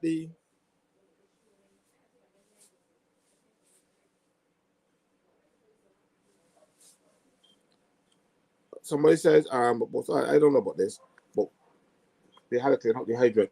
But hydrants are supposed to be maintained. That is another thing. The fire service routinely check hydrants. I remember as a young man growing up, I see the fire service come to my district, and they clean up the hydrants, and they let them some water run a little bit, and they say, good, back up and go to the next. And so the hydrants used to be clearly marked too. I don't with a big H on the wall of the house next to that kind of stuff. You remember, Glyne? No, we don't see any of that. So we have a lot of people who forget the basics. So when you have a hydrant that you can't get in, whose fault is that? It's the incompetence of the fire service. It is not doing what you were taught to do, what your predecessors used to do, because you gotta get water, you gotta get in a hurry. So you can't wait till you get there and decide, well, look, I am going to try to see if we can get some water. 15 minutes. And firemen can't get the equipment collected, and they don't know how to get the water truck. They panicked. They were green. Mind you, they walk about the station and they're in charge. They're puffed up. You know, Massy, I want to finish here because I want to do two things quickly. On the march on Saturday, some people asked me about my tomatoes, so I brought them for them to see. They're still here. They're still there. Well, guess Right. what? We're gonna get some time, hopefully, at the end to go into that. But Heather is here. No, I'm not going any further. And then the next thing, I want to tell people that the Prime Minister has decided that her consultants will now get a 20% gratuity. They were not entitled to it before because it was not in their contract. So they're going to get a 20% gratuity dating back to, let me get my notes correct, July 24th, 2020. So Okay. those people like Charlie Jung and those other people who were making the fantastic sums, they will now get an additional 20% of their salary for every year that they were employed, backdated to 2020. Wow. Let's continue that. Let's continue that. But that's the information I have you, so I'm not going to continue further. That is what I have been informed about. So I said I'm going to put it in before, because that's why I saved a couple of minutes before the end of my session to put that in as well, because this place is too corrupt. Yeah. So, but yeah, we will look at that. Let me just welcome Heather. Good night, Heather. Good to see you. Good night, Marcia. Good night, everyone. Caswell. Good night. Mr. Murray. I normally forget your name, but Mr. Murray, yes, I have it now. And everyone else who is listening on the show, I hope that you are having a wonderful evening. I must let you know that the weather is changing in New York. 1 week it this way and the next week it gone back cold. So today it was warm, but another cold front coming in. So we still are not out of the clear yet. We're getting there. We're getting there. Yes, wonderful, wonderful. Well, good. It's always good to see you, Heather. As you can tell, it's from the diaspora, and I love when the diaspora connects with what's happening in Barbados, because this is we're all Barbadians, regardless of where we live, and so we're happy and want to commend Heather. Heather was the one who really started this ball rolling on Joe's River on the show, and she brought a lot of that information to the show, and so we want to really commend you, Heather. Though you are far away, you still make an input into Barbados, and you flew into Barbados and went to Joe's River. I went with you to see Joe's River and Valentine, and that's a true Bajan. Continue, Heather. Well, I was hoping tonight to be able to provide some additional information about Joe's River.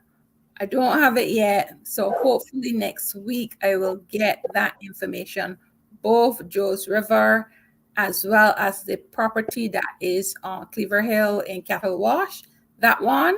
So next week, hopefully I should get that information. However, so tonight I want to talk about land, everything about land.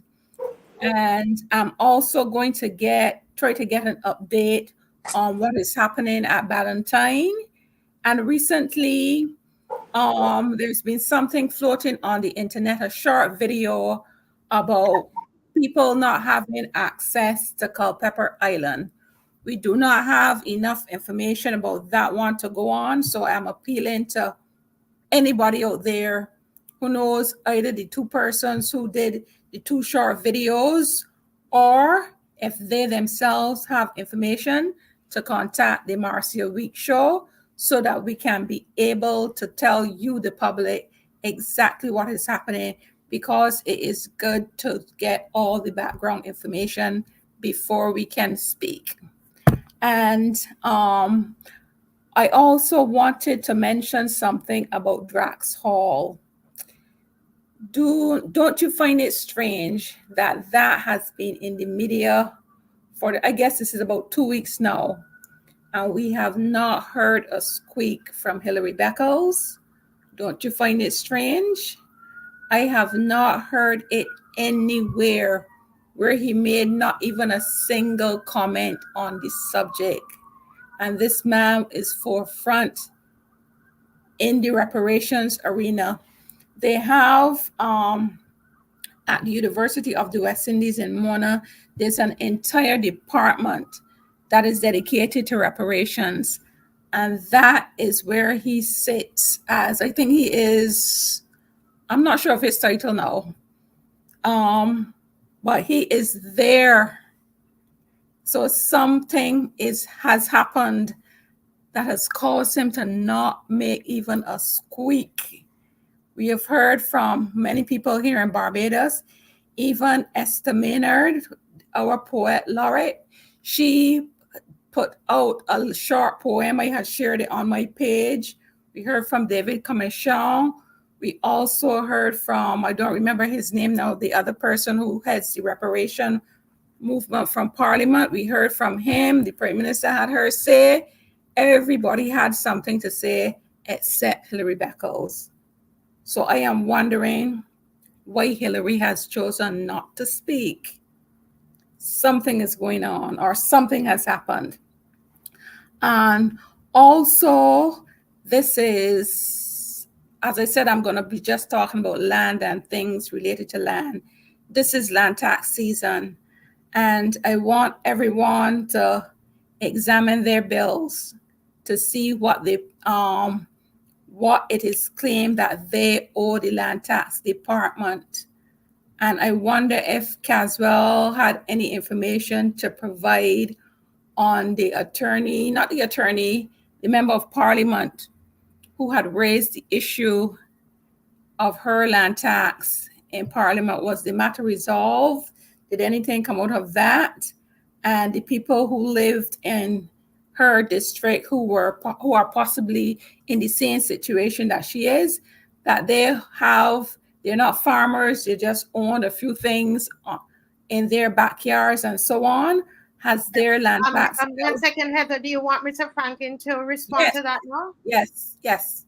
What I can tell you is that Sonia Brown's taxes have been adjusted, and they use a device that says that she has a farmer's rebate. You get 50% of your land tax rebated if you are a farmer. My thing is, you have to apply to the Ministry of Agriculture and demonstrate that you're a farmer producing crops for sale. But her taxes have been adjusted in the system.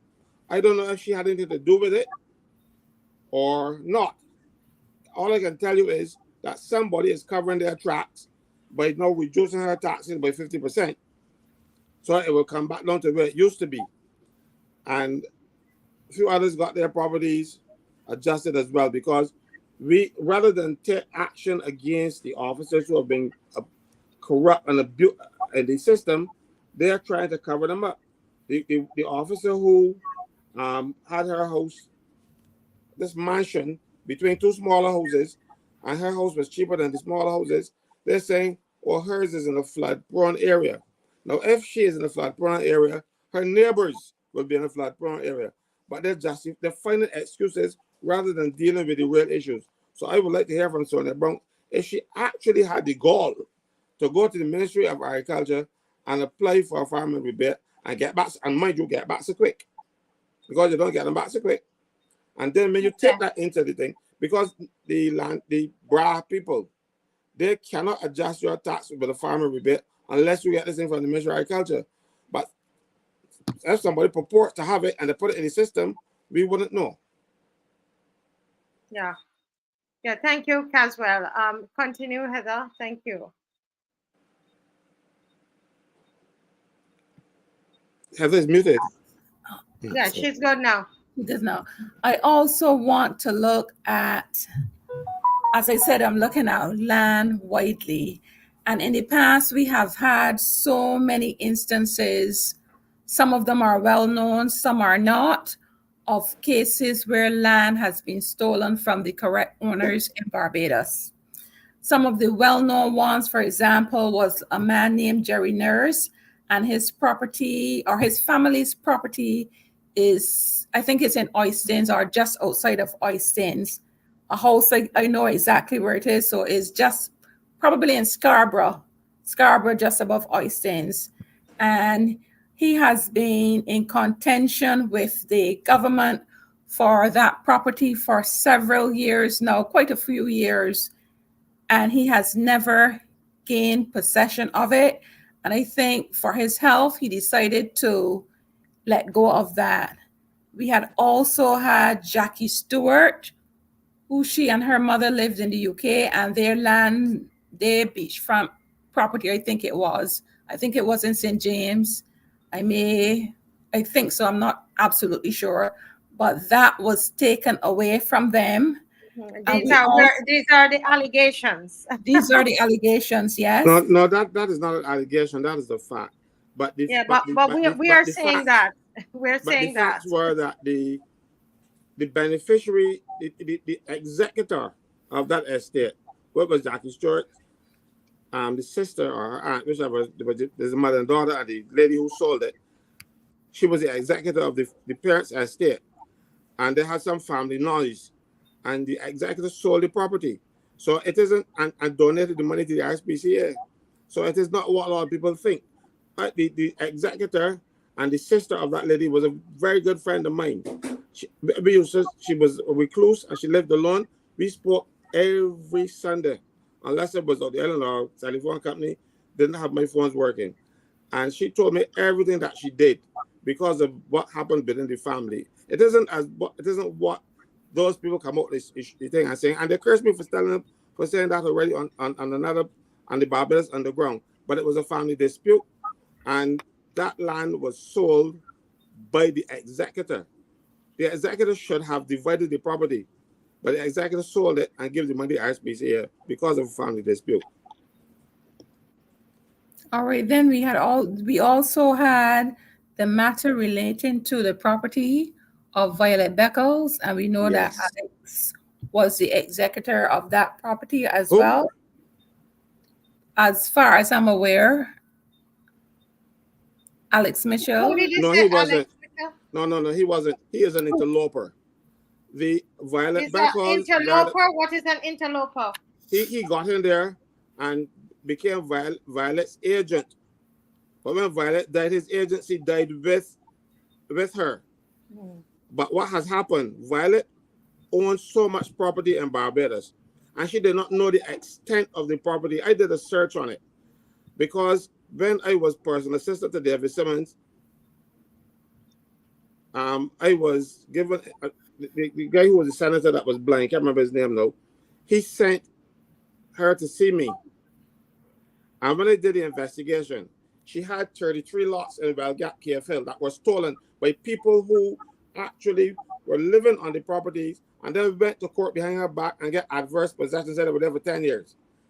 And then she had land in Sunset Crest that she had rented to a man called Laforette, whoever he is.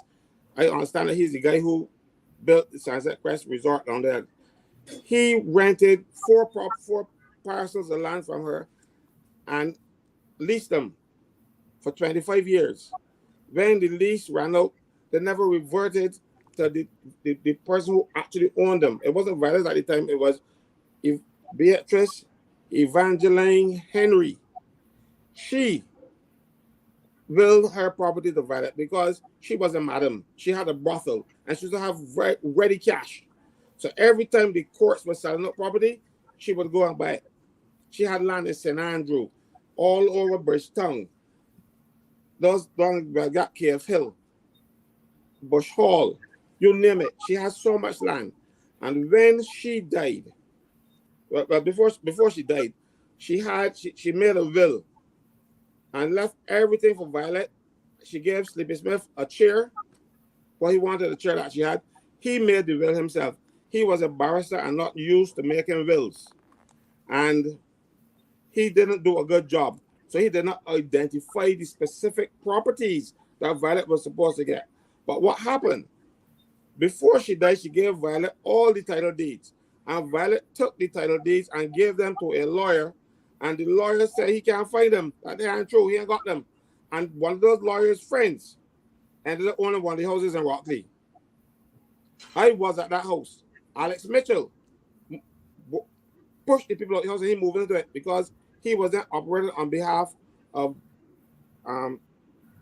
Violet Beckles. But Violet Beckles was a maid at the hospital. She was illiterate. So she could not read the documents to the extent. And they stole Violet's property. As a matter of fact, the land that comes through Cave Hill, you know, the road that comes from Warren down to Hanks Hill, that passed through her property. And the government paid a person called Percival Henry for that property. So they claim on the records of the Ministry of Housing that they paid Percival Henry. But Percival Henry does not exist on the electoral rolls and he never paid national insurance. So somebody make up a name and get money for that property that the government acquired to build that road. It is a whole nasty scam. And nobody has done anything about it. Violet had children who, well, her son, who was with her age, executor, he died, and she left with a daughter who was challenged. And Alex moved in, claiming to be, he went and introduced himself to Violet. I know Alex well. And now he's walking with blessing that it's his property and all kinds of stuff. He doesn't own a yard, a square foot, a square inch of that property. He was just the he was just the agent for Violet when she was alive. If you are an agent and the principal dies, the agency dies. Somebody's asking a question though on this. And then oh boy, I don't know how much more. We don't want to go too much into this because the show is not really about Alex Mitchell. But somebody's saying, what about the will of Violet Beckers that named Alex Mitchell and her son, deceased Desmond, as executors in the will? And the executor does not own the property. Alex claims to own the property. I do not know Violet's will. Violet would have made that will after I came in contact with her, because when I spoke to Violet, I went to her house. I suggested that she get a will. I don't know that she actually acted upon my suggestion. Now I'm hearing that Alex was executor, but an executor, you know, warrior Alex Mitchell, nothing. If he was named as executor is supposed to take the property and transfer it to who the will says. So if it says that Heather Morrison is supposed to get property, the executive would then, after he get letters testamentary from the court, that will give him the authority to distribute the estate. But that doesn't mean he will take the estate unto himself. Okay. All right. Let's move on. Okay, Thank you. let's move on. But anything else, Heather, that you're Yes. about? Yes. We have about 7 minutes left. So therefore, in light of all of these, right, I came up with a few recommendations as to try to assist or prevent such from happening in the future in Barbados. I thought that perhaps we should have a land court to try to resolve some of these matters, and as well have a title holding company instead of the government having a land tax department. And these days, I am hearing that the land tax department is trying to enter the land tax department is like trying to enter Fort Knox. You can't get information at all. Kazu, do you have any suggestions on how we could alleviate these problems from keep on going on? It is time that the solutions are not hard. They're just not desirable, because you have a lot of people who can rob or poor people the land. You have a situation where the law requires or states that if you are in peaceful occupation of land for over 10 years, nobody in trouble you, nobody tell you that that's my land, you gotta move off and call the police for you. You can title that land, you can go to court and get adverse possession. And we have situations in Barbados where, for instance, the Chinese, they bought land, and next door to it, you had other properties there, and they claim that land is theirs too. You cannot buy land that ain't yours or any person's one, because it would not have been the person's anymore. And when the Chinese put these people in court, I don't know if they had lawyers or not, but the judge ought to have known that the existence of the Limitations and Prescriptions Act. That's where it sets out. And the judge should have said, well, I want to hear arguments on this. No, they put the people off the land who have been living on it for 60 years. 60 years. And give it to the Chinese. So we need not only revamp of our land taxing, but the land tax now has been subsumed into BRA. But what we need is a situation where we don't have this sort of corruption. We need to punish people for the corruption, because if the laws remain on the books, people are still slave through. We want to have a situation where if you are caught having done that, I would like to see a jail. I remember some years ago, I was on the calling program, and I spoke up for a lady who had her land, who was entitled to receive land under what we call, not the Agricultural Holdings Option to Purchase Act. This is people who worked on the plantations back then. There's a companion piece of legislation to the Tenantry Freehold Purchase Act. Very many people don't know about it. But that land, if you occupied it, you were entitled to purchase that land as well. And the landowner built a corral next door, and his horses were, I put the horses in there, and the horses were put in the mouth up on the people's table when they were from outside trying to run the people off the property. I went on brass axe and I quoted from that act. The gentleman, he is now deceased, called on the program and David. I said, you know what that legislation say, but she didn't apply yet. So he tried to rent you off the property.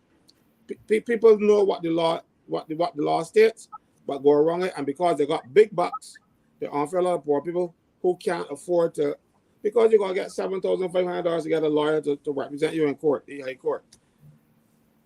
And well, that's the cheap ones, you know. And what can happen? A fellow who can't buy land, you think he can be able to go and get a lawyer to defend himself? So what we want is to extend legal aid.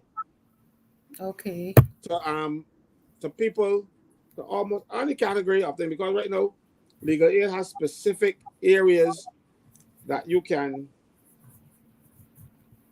get a lawyer from the government. But you know, in the United States, you have a system where it says if you have a right to an attorney, and if you have one your point of view, we want something similar, and we want to extend that to even civil matters where the person can show that they are not say paupers, but close enough. Yeah. Until we have that, don't care what system you put in place, it will be defeated, because money will buy out anything in this country now. Okay. All right. Thanks, Caswell. And Mr. Murray, it's 2 minutes. Mr. Murray, any thoughts on what Heather is discussing tonight? Yeah. Okay. All my life, the Prime Minister has made a statement in that document I've been quoting when she's inviting investors to Barbados. And it says, it's a phrase that has haunted me from the time I read it, where she talked about they had amended the old 54-year-old town council plan and have a new town development act that contains a presumption in favor of development. A presumption in favor of development. Which to me, I've tried to examine and discuss with a person on all sides. It means that when you apply for the development, you can virtually be assured that you will get it. So everything is set to make you get approval. And then it adds that if your initial application is turned down, they will then write and give you suggestions how to get the thing.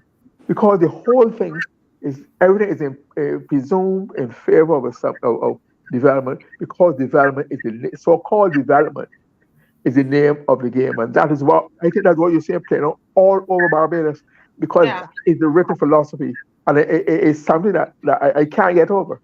I've never seen or heard anything like that from a leader in Barbados in all my life. Horrifying. Yeah. Thank you. Thank you so much, Mr. Murray. Thanks, Heather. And I know that I know you're keeping watch over what's happening in St. Joseph. So we're gonna have you again next week, Wednesday. And actually, while the show started, something came in about Joe's River that I'm gonna send it to you. Okay. Yeah, but it came in a bit too late. I am hurrying along because we do have one of the citizens that's going to come on from Wellington Street, going to come on at about 9:30, and so I want Kimar to jump in right now. Kimar, good night. How are you? Marcia, before you get to Kimar, I just want to tell people we only have 295 likes, and we would like to see a few more. Heather, you can knock on your little thing and like us too. I did it already. I did it already. Good. So come on, please. 295. Thanks very much, Marcia. I just wanted to say that to make sure people don't forget. We had it was 600 last show. I want to top that tonight. Thank you. Very well said, Mr. Franklin. Thank you for keeping me on my toes with that. Thank you very much. Let's go to Kimar. Hopefully, Mr. Franklin, by the time Kimar is done, we're back up. We're at 600 likes tonight. Remember, that's the least that you can do is to like it. All right. Kimar, good night, sir. How are you? Good night, Marcia. Good night to everybody. Good night, Caswell. Good night, Good Heather. night. Yes, and good night to all of the members of the loyal opposition. Very happy to be here on the Marcia Weeks program this evening. I was listening in earlier, Marcia, to some of what you guys were discussing. Yes. As usual, Heather, I heard Heather, Caswell, and yourself. Proud of you guys, you know. Um, the message is really getting out there. Um, the people are really grateful that you have champions for their causes. And I just want to say how proud I am of everybody on the show, even Pastor Ferdinand and those who are not on but are usually the hosts on the program. Um, I look forward to hearing some of the information on Joe's River because that's still a very interesting development. So Heather, I am looking out for that. I also look forward to hearing from the resident of Wellington Street. As you know, the city of Bridgetown would have been the seat that I contested the last general election. So you know, this is close to home, you know, and um, I am grateful for all of those persons who would have stepped up to try to help. Because there are so many fires in the city of Bridgetown, right? Too many. Right? And this was going on for a while now. I still have photos from me turning up to 3 or 4 fires back to back um, in recent times, right? But let's not be fooled by some theatrics, though, Marcia, because all of those fires that I went to, none of the people had their houses rebuilt, and none of them received any assistance from the government. Although the minister was on the screen saying that none of them. I could take you by the spots right now where all of those houses that were burnt, that were on television, all of them are still right there burnt. Right? The one in Lightfoot Lane, still burned. New Orleans, still burned. One further up Nelson Street, still burned. Right? So this is the thing. No, Mm-hmm. I don't want to get caught up here. I just say I am glad that the assistance was provided and that they were given temporary housing and a promise to help. But Marcia, that promise has been made to so many people in the city of Bridgetown already who are still waiting on assistance from the government from house fires that happened recently. Right? So will this be another case of that? Right? Well, we're hoping not. We're hoping not. Bridgetown. No, you have all of these houses so close to one another, and you're going to build another fire station, and actually we don't know the cost of this, you know, and this is being built out of the national insurance money.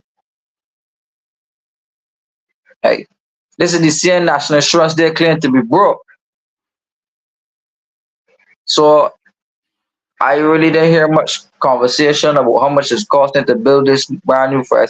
I usually pass by there, you know, and I see it, and I say to myself, I wonder how much money this is because this is there and the national insurance. Clearly, we saw mismanagement. We see things.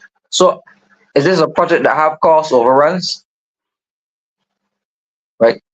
So, if you can get an update on how much it's costing to build this new fire station out of the national insurance money, the same national insurance they claim that was broke, that would do well for transparency, right? And what plans do they have to put back some type of outpost or to put back some type of infrastructure back in the city of Bridgetown? Because you still have a lot of people living down there, and you see how close those houses are, right? So before it gets to the point that people lose lives I thank God nobody lost their life. Something needs, but this is the point that we always get to. You always try to solve a problem that does not need to be solved. There wasn't a need to move deforestation to the pipe. Right? Nobody woke up and said, well, this is my brilliant idea for 2020, 2025. Let us move deforestation out to the city, up to the point. So let's do some estimation. If the deforestation was where it was in Progress Street, how many houses could have been saved at Wellington Street compared to leaving wherever the closest fire station was to come there? Right? Compare it.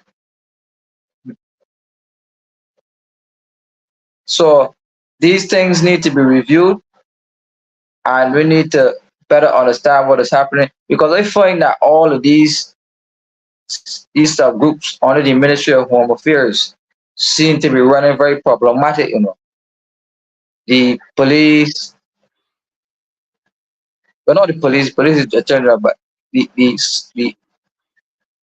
prison officers, the firemen, the post office, right?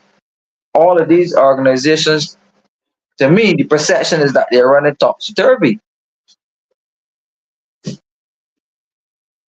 So we need a review on that entire ministry, Marcia, because you see people's lives are at stake. Yes.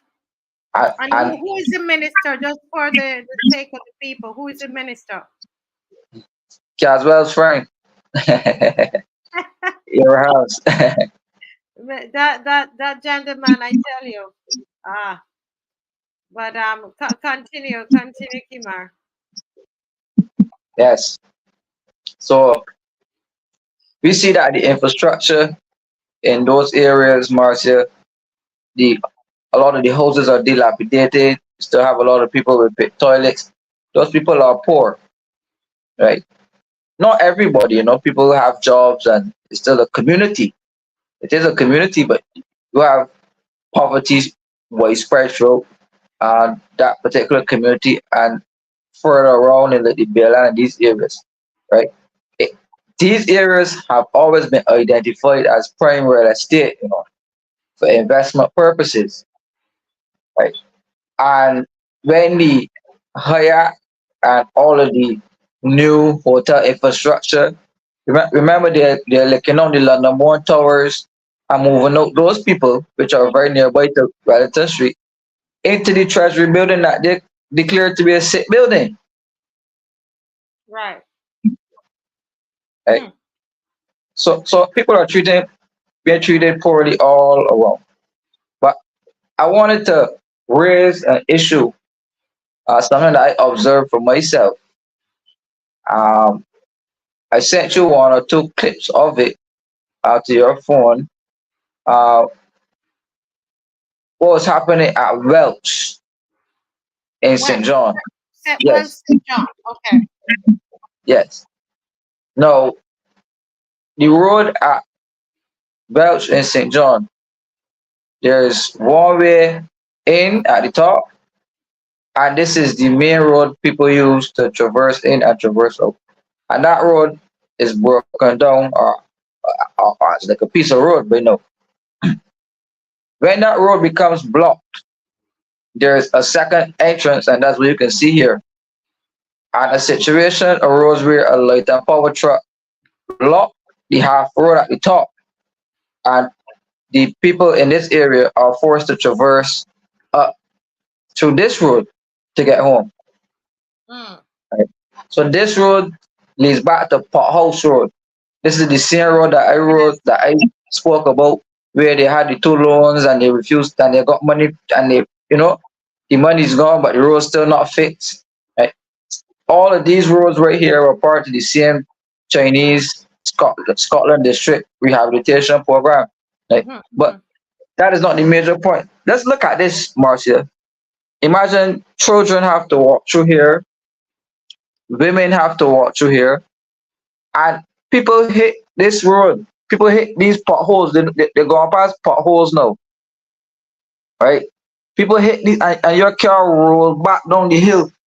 You know how much times people have to go and be pulled out of these bushes, right? Wow. And people have been parking their cars all down the hill, leaving their cars all down the hill, and having to walk all up through this bushy road with all of the trees overgrowing, and leave their cars and sometimes walking like a kilometer to get home. Wow, but I mean, didn't we just have Right? a whole set of listen, a quick question here, a whole set of roads being fixed? What happened to this one? Just a question. Continue. Well, the Milan paved Miss St. John, it seems, because look at this. I sent you some other clips that you can see how deep the holes are in this road. And you know what people having to walk through here? Right. Now, something very interesting happened. While it was there, we called the media, right? Because the residents were irate and they were having a mini protest. And I was there and we called the media. And we were giving the media the story, letting them know what was happening at the time. And the media took our story and they said, well, they're sending somebody right now. And we stood there, we waited for hour and a half, 2 hours, nobody. And lo and behold, who could show on the scene? The MP. Ah. The MP and an assistant who usually follows around all of the ministers and the prime minister, like a roving person who would respond to social media posts and be aggressive and follow all around and you know, like somebody, right? So those two people came in and showed up right there on the scene. Now, the people in Welsh have been saying that they have not seen this guy. Some said this, they haven't seen him since election. And two, the others said they haven't seen him since he came down there. And told those people that they own the land and that he was given them title deeds. And people don't believe that they own land, really, when they really don't own land. And that the only thing he gave to them was the offer letter offering them to buy the land. So the people believe that they own the land because they were given an offer letter. Right? So they haven't seen him since that, but he showed up on the scene. Right? Bear in mind the story didn't make it to the media, but he showed up. I tell you. Right? This is horrible. And this is horrible. You have to drive to that. Because this is the only way in for these people. What's the population there in that area? Do you know, Kimar? Right. There are hundreds of people in Welsh St. John. Right. Hundreds of people in Welsh St. John. It's a big district. A very, very big district. Why do you think they treat St. Oh my God, is that a road? Why do you think they treat St. John that way, Kimar? I don't understand. What? I mean, I don't understand. Successive governments, really. Why is St. John treated this way? Well, this is the thing. I think St. John traditionally voted for the DLP for many years. We had Errol Barrow, they had David Thompson, they had Mara Thompson. Then, so in terms of political planning, I don't think that the government would want it because I don't know. This is the thing for me. I tend not to concern myself when I represent on these particular issues because this is outside of the realm of politics. This is people's lives, and this is highlighting what they have to go through. So it isn't about because it was a DLP area, you don't pay attention because many of these people here, they still pay taxes, they still live in the country.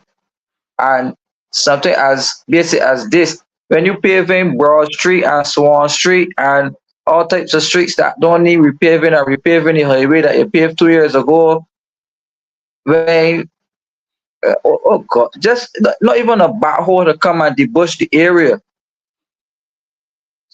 And the only way the MP could have showed up on the scene was because he was agitated.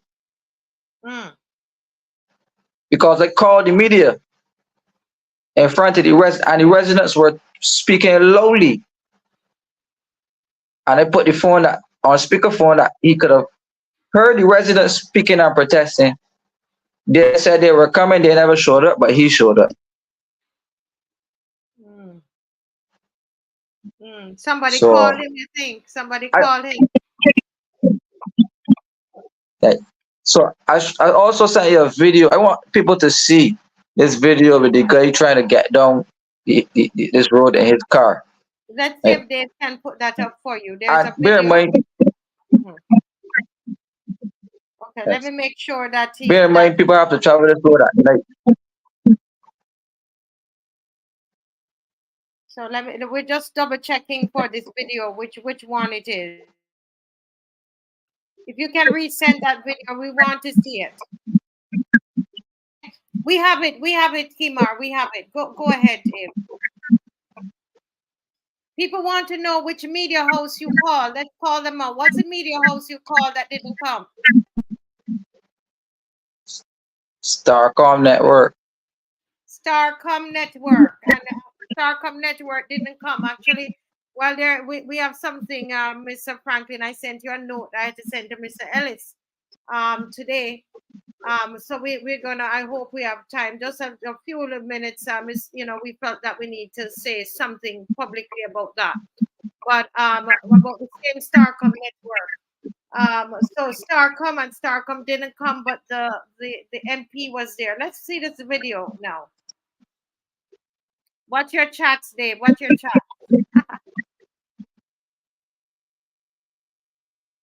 Yeah. Go ahead, Dave.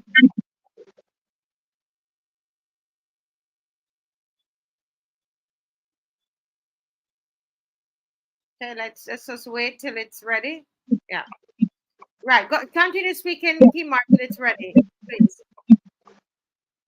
Pardon? Keep speaking until it's ready. It's coming down. Oh, yes. Yeah. Right. So this is what I'm saying. If we have all of this money for this Scotland rehabilitation project from the Chinese, right? What is taking so long for the road works to be done? Right? I have articles, plenty articles, with the MP for this area promising those people that those roads would have been one of the first roads done. That road in Welsh Bathland that leads back to Pothouse. So the entire road from the top of Pothouse, so those people who know St. John, the top of Pothouse, you swing down where they did half of the road, you pass the spring and you come down to the turn, you turn right. And when you turn right, that leads you right back up into Welsh Bathland and puts you right back up there by just before you get to go down by Bath Beach. That entire road, they say, should have been done under the Chinese rehabilitation project. So if they have the money, why? Yeah. Right? And this is the thing. They have been screwing up that parish, and I think that they intentionally tried to sabotage that parish because look at it. They built the whole project on good agricultural land on a waterway, So they know that those houses at the Hope are going to flood. Right? They messed that up. I should also tell you that they moved the seaweed machine from down Concept Bay. The seaweed machine is gone from Concept Bay. Right? I tell you, it's gone. You want it to play now? Do you want the video played now? Yes, this is Big Hill. This is Big Hill as Joe Drop Water. Yes. Okay. Well, okay, play.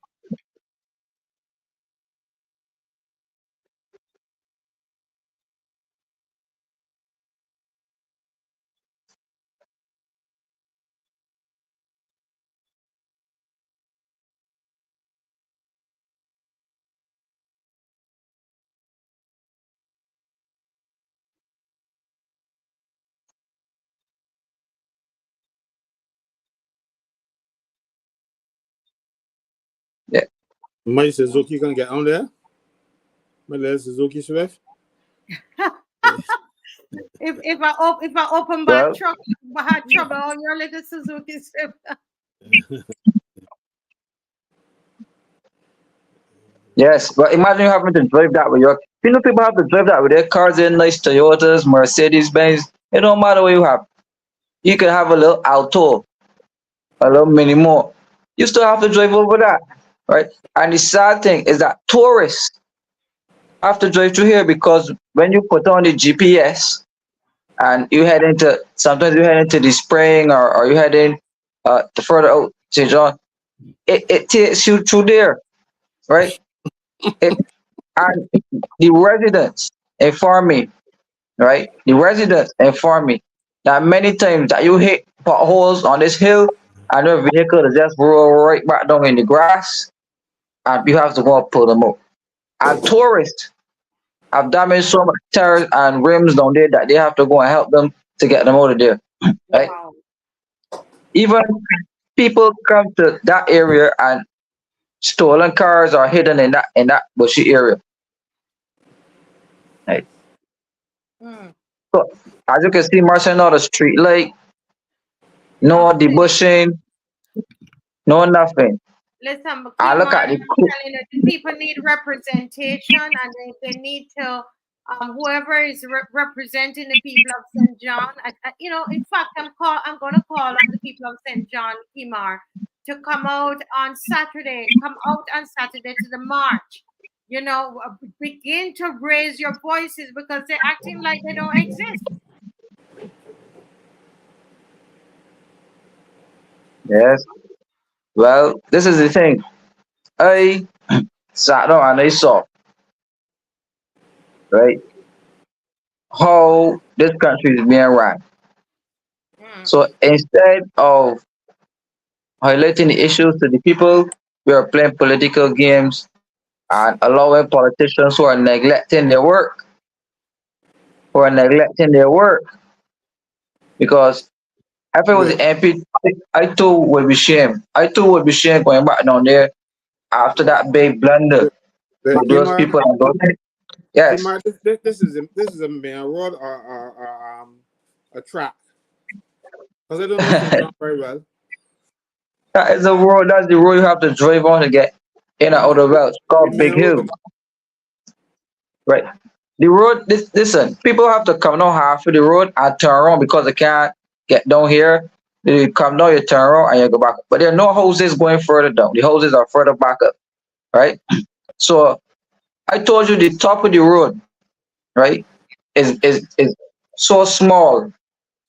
It's like a half a road. As some work was started in terms of expanding it and widening it and building a bridge. I have some photos of that one too, so maybe I could try to send you those ones as well, Marcia. Right? If they could broaden it, and because when David Thompson was alive, he started to fix the problem. But since he died, nothing happened with the area.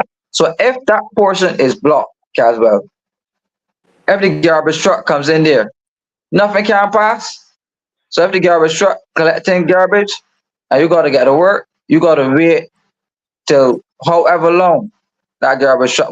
So if you decide no, you can turn around and try to go back out the other road. That's the other road you gotta travel. Right? And somebody's house is right here. So the old lady that lives there, right? She has so many stories about accidents on that hill. It's not funny. Right? But as I was told yesterday, the people say to Mickey, "Mary, gotta thank you because you know we're saying you gotta represent me down here for so long, boy. I know if we gotta thank you." But I will wait because I heard talk chatter coming out from his corner about the bush in the area at least, and I would like to see him fulfill that promise. And I also thanked him on behalf of the residents. I also thanked him on behalf of the residents of Welch and St. John and the president of the Welch Community Club, Mariko Morris, who was there I also thanked him for responding to the residents' concerns. However, his response to me was that he didn't really respond. Then he responded to the person who really actually made the complaint. But that is how the cookie crumble. But at least the people got attention to the issue and some promises again. But you know how these people go with promises. Yeah, it's a real it's a crying shame. Heather, any thoughts there on Kimar's presentation? Okay, 1 second, Heather. Yeah, go ahead, John. What can I say? No taxation without representation. There are too many people who live in the parish, and by now they must do something. I don't think that they should sit back and let the same thing keep happening all of the time. It's been going on for so many years.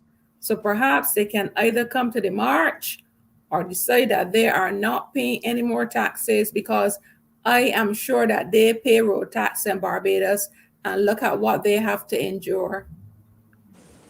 Yeah. Dewdrop is saying, Kimar, there are two ways into Welch.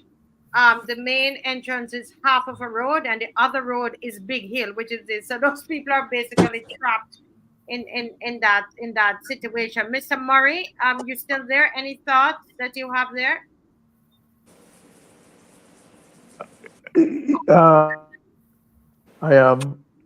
I became familiar with those areas in the 2011 by-election to replace David Thompson, run by Mara Thompson. And it seems as though nothing has changed since 2011. It's horrendous, the stories I keep hearing, the pictures I keep seeing.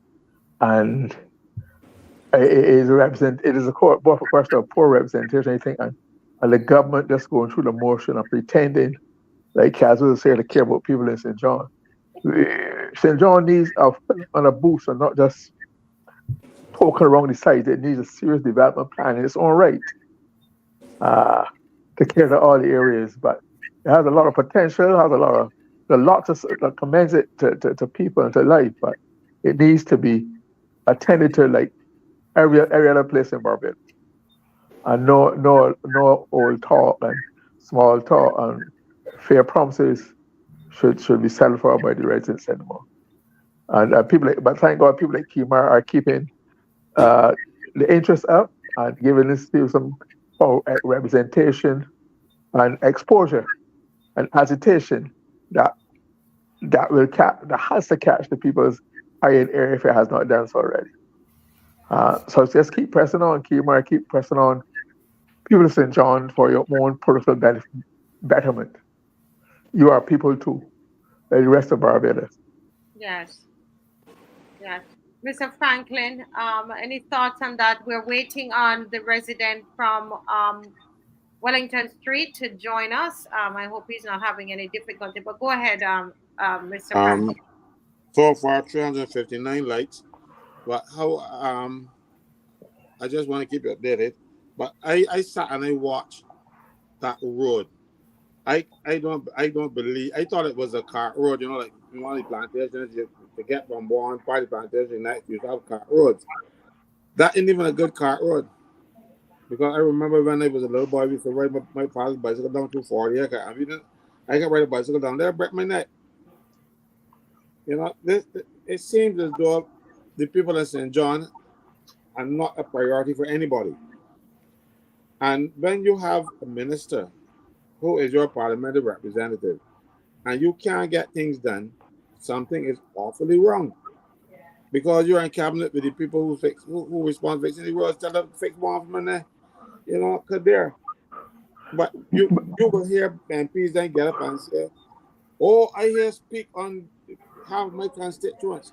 But your constituents want roads. Because you imagine coming down there at night and you hitting a hole, burst out the tire. They got straight eyes there, Kimar? I don't think so. Because if I had straight eyes, the road, the trees would be blocking them out all day. The trees even coming into the road. If you look at that road, you can see that nothing, no two things, not even a bicycle and that vehicle, that little open back thing could pass there at the same time. Look,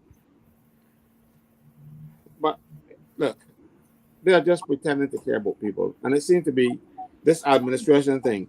The Prime Minister said it.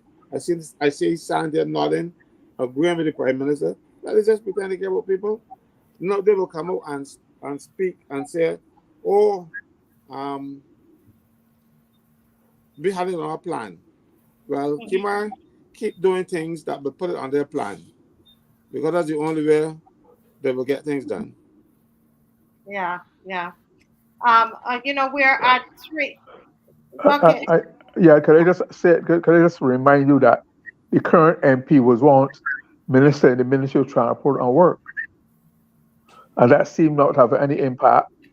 And it's just prolonged. Even when he was Minister of Transport and Work, minister in the Ministry of Transport and Work, nothing much happened. And therefore, one has to question his productivity. And if nobody's paying any attention to him and his needs, the constituency, it means that he's not probably regarded one of the influencers or belong to the in crowd, and therefore he's not being taken seriously by his colleagues.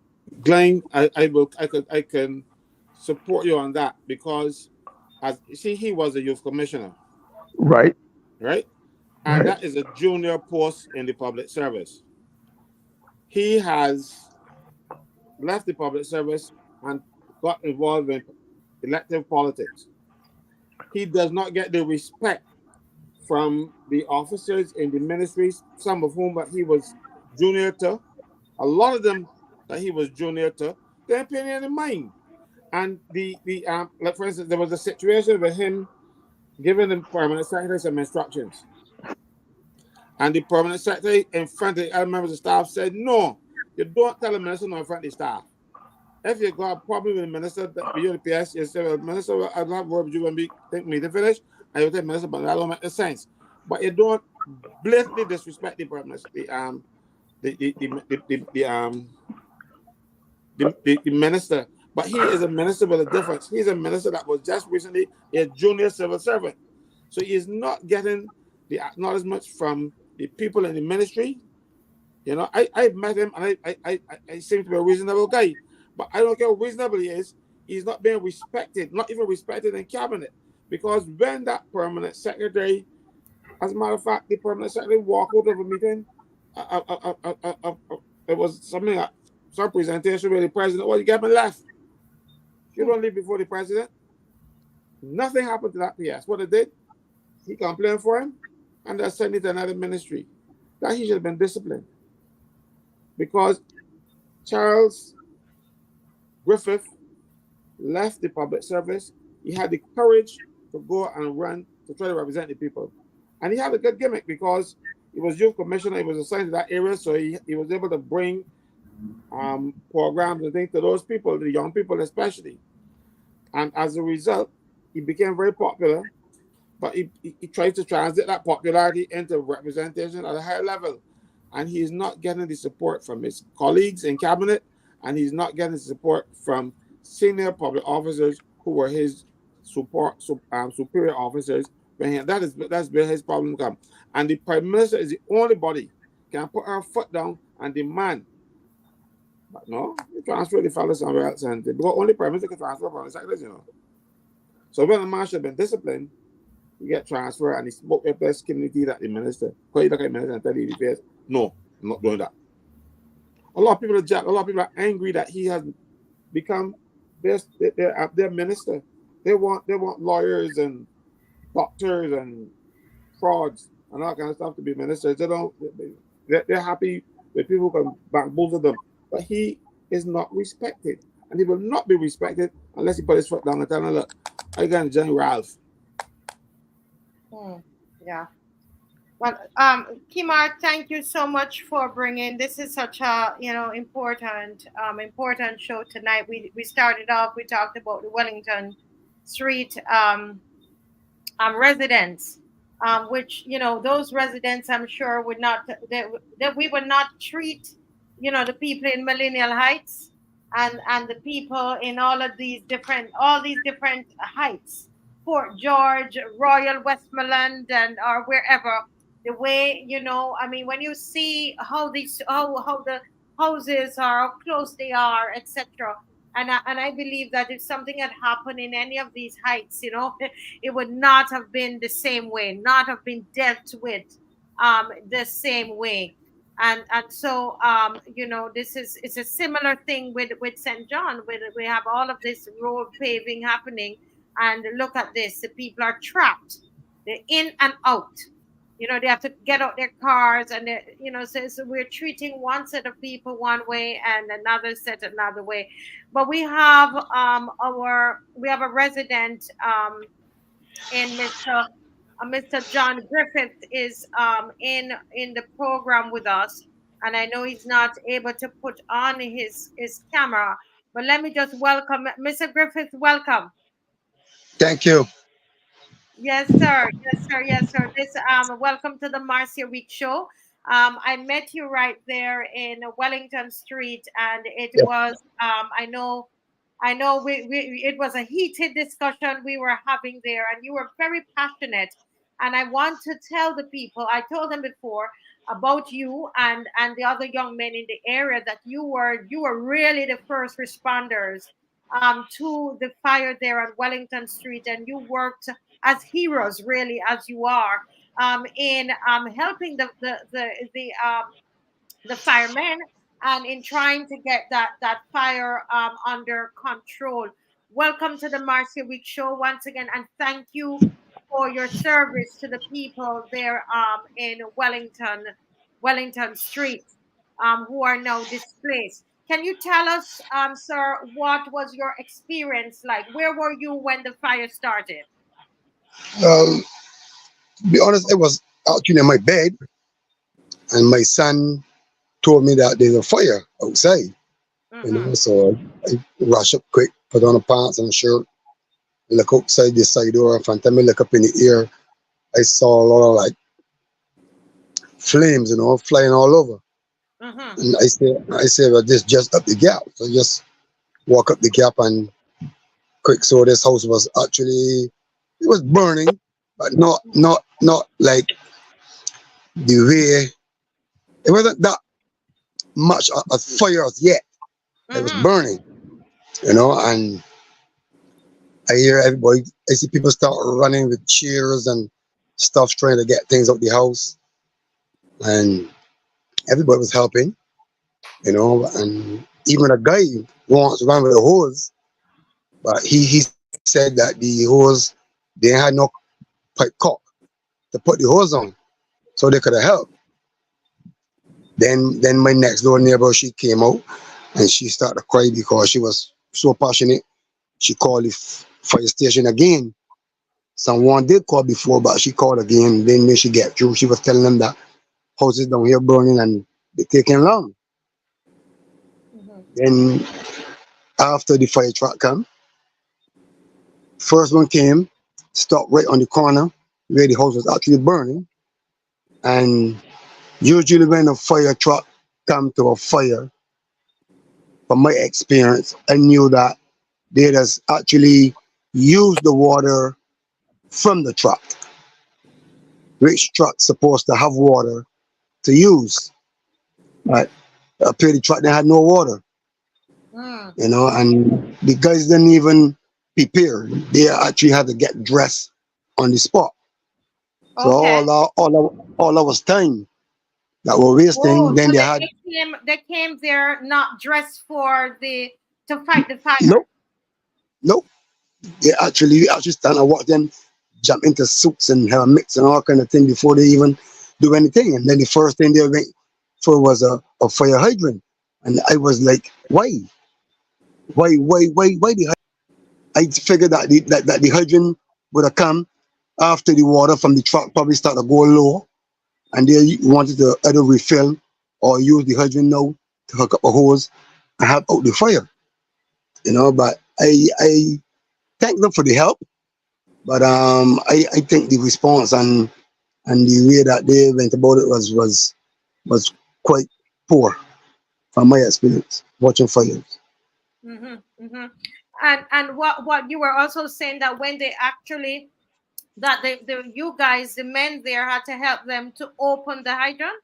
Yeah, then the second truck come. It was parked on the other at the other corner.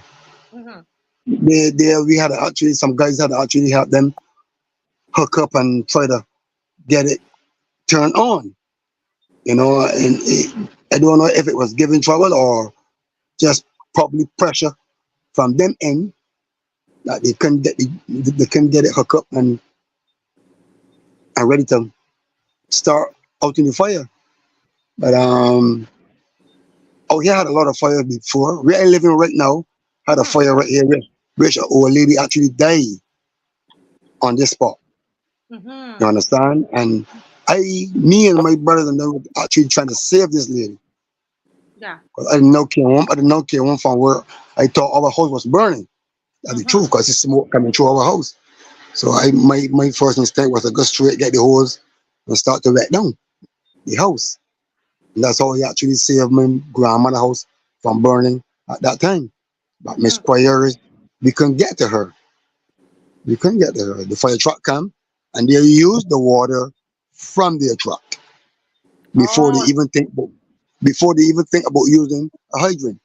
Because my question is, if there was going to out a cane fire, where sometimes the cane grounds don't even got a fire hydrant, what will they use?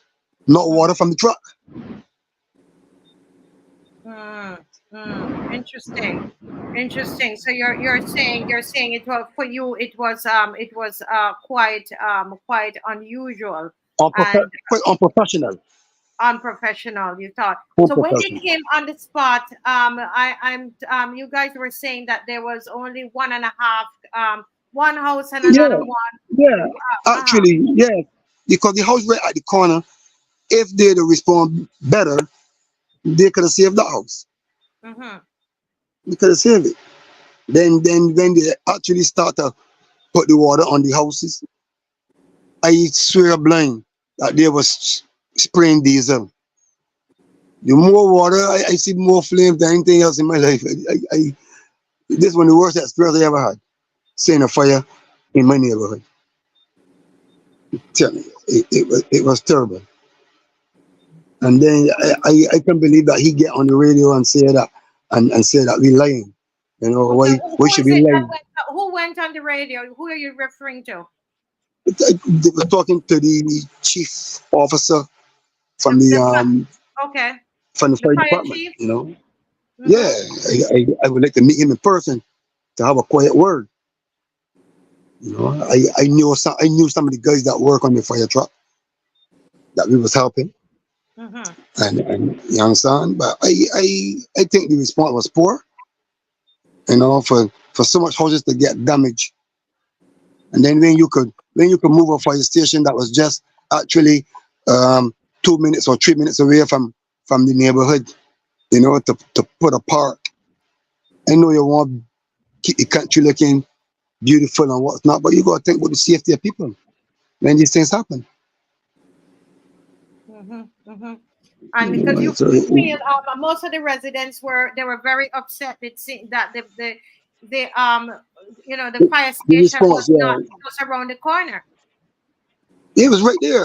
I can remember years ago, could be about 5 years ago, if so long. My next door neighbor home was burning through electrical problem, and that there was during the hurricane season. I can remember it good. It was during the hurricane season. The night they had something was passing, and they start to burn next door to me.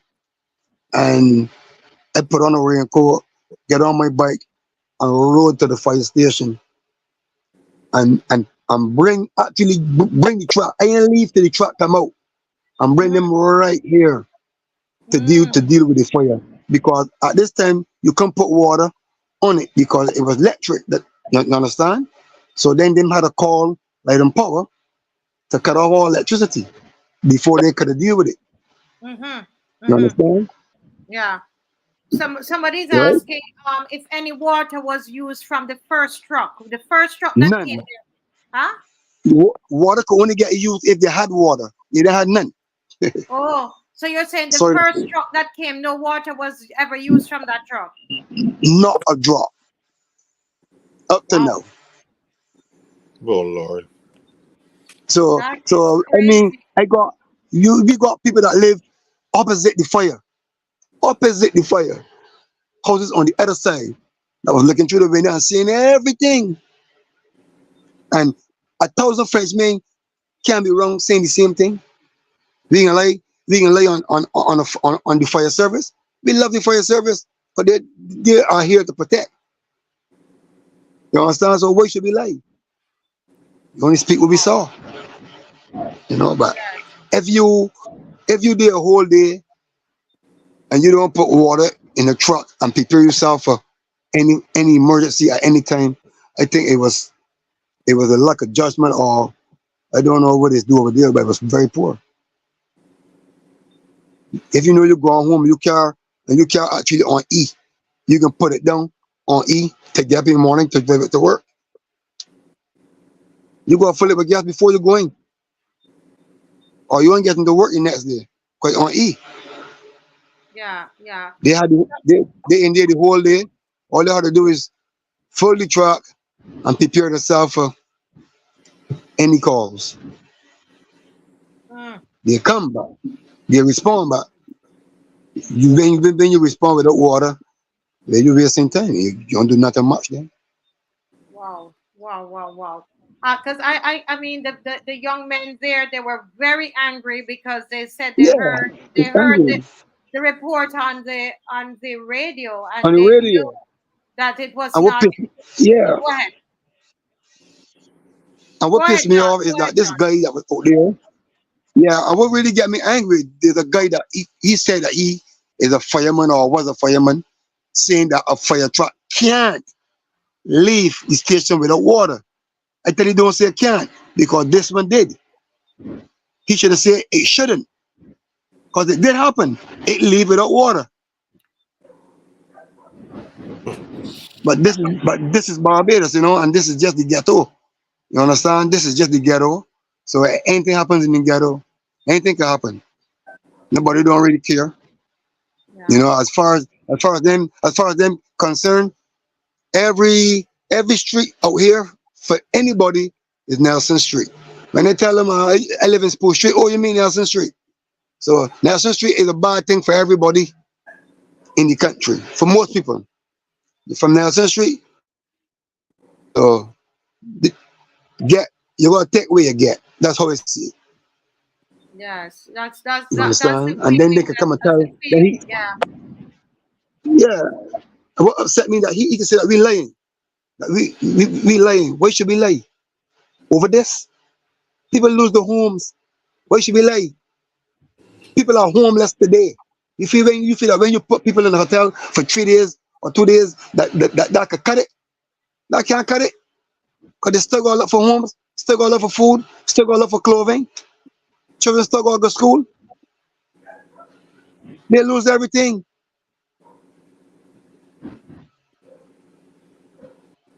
And we can get until a lie. A lie Somebody can't bring say, back a home. somebody say, but can you really verify that the trucks did not have water? You can't see, you can't measure. But you're saying that you were there helping the Yeah, fire no truck. water. The first truck came, never, ever, ever use water from the truck. Never. And the fire wasn't even that big when they got there. If they had water from the truck, what they first thing you just use? The water from the truck. And then when you start to run out of water, then automatic, then you look for a hydrant. That's simple. You know, and they come them didn't even dress. Sorry to say. They didn't even dress. Because everybody was watching the fire, waiting on the fire truck. That's what people is do. Is go on a corner, on a safe spot, waiting for the fire truck. When the fire truck comes, it's a big red truck. Nobody can miss it. Nothing. The only thing that came from the truck was men. No water. Wow, that is That would explain why at the end of the whole thing, 16 houses, if they got there and it was just a 1.5, so what was the purpose of the fire truck? If they got there and it was a 1.5 house that was on fire, and by the time they were done, there were 16 houses down there, look like a war zone. It tells you that something is definitely, you know, and let me say that the residents there, they're not against, you know, they were happy that the you know, the minister took care of the persons, and that they of those that were displaced, and they weren't speaking against the government. So let's be very, very clear about that from my understanding. Is there anything else you want to say, John?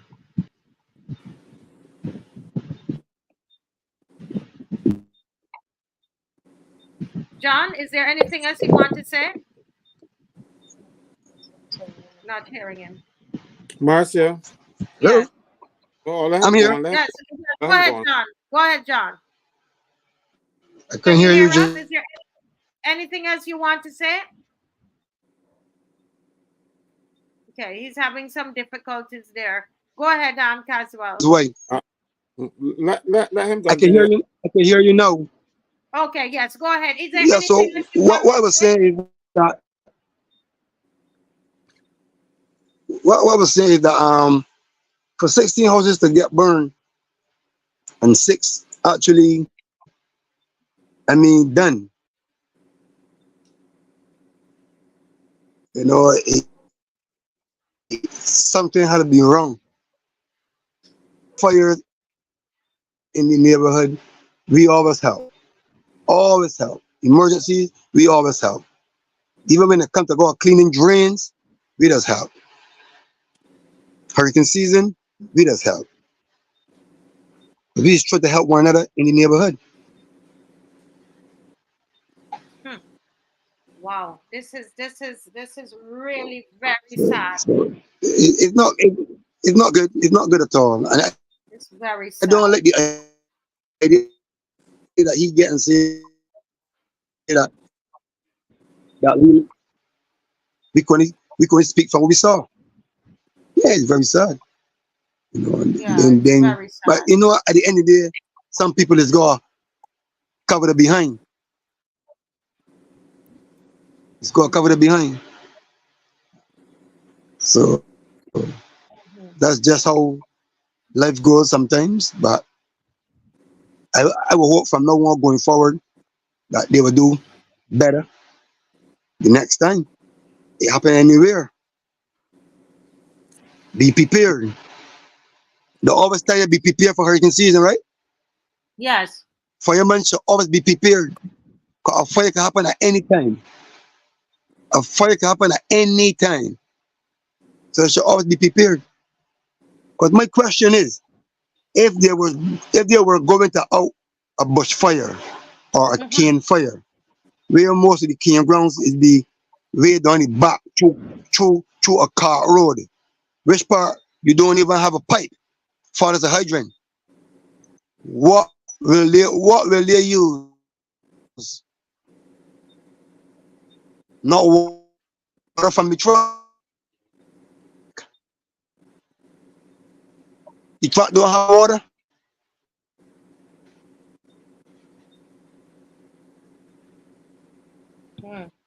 Yes. Not Thank you. water. Yes, thank you so much, Mr.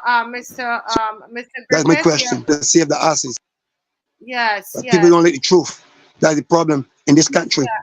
A lot of people can't deal with the truth. Then people Yes. Oh my God, something really went wrong, Mister. Something really went wrong, the and problem we got I'm in Barbados is when poor people speaking the truth, it be a problem. yeah. Thank you so much, John. Thank you very, very much. I know Mr. Franklin wants to say something, and we are trying to do something for the residents as well as I know Mr. Franklin is going to be calling for an inquiry into this operation, and that's something that we should do, Mr. Franklin, officially. But let me let you speak, Mr. Franklin. Marcia, I just saw a comment from I think it was Ann Graves.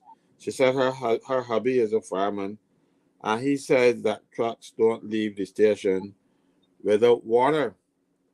That might be true in most cases. The reason being, when you're experienced, that's what you do. But when you put rookies, right?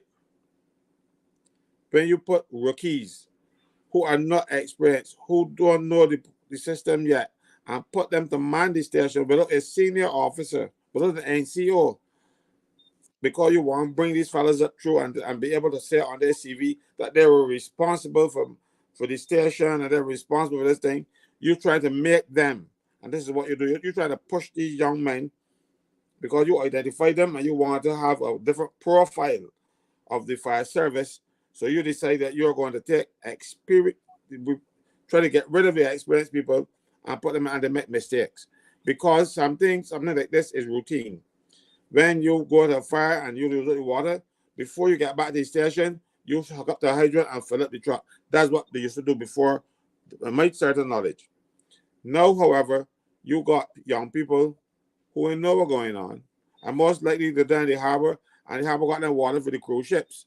So they can't go and use the harbor water. That could be a problem. So and they didn't fill back up before they get in. So the truck would have been empty because prayer tell me, and John was correct. When you get to fire, the first water you use, the fellas jump off the truck, hook a hose up and start spraying. That didn't happen. And he said he was watching, I wasn't there, that no water was used from that truck.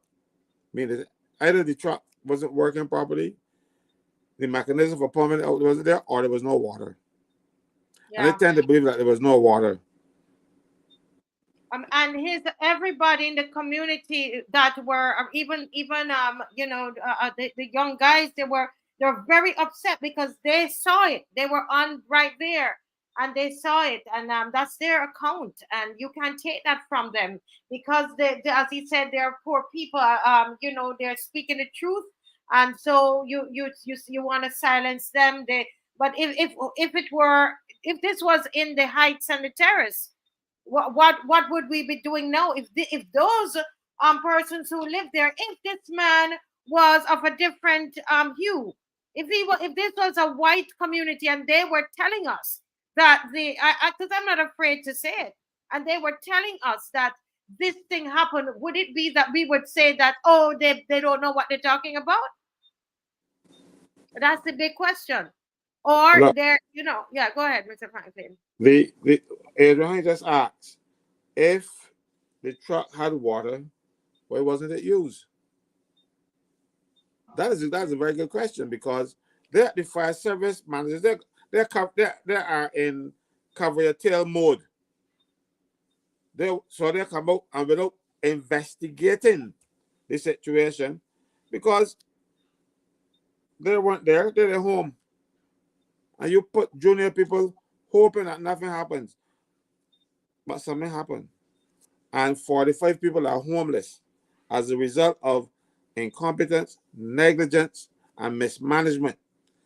This government now needs to have an inquiry into this fire, because, yeah, one house burned, no problem, no inquiry. 2, no inquiry.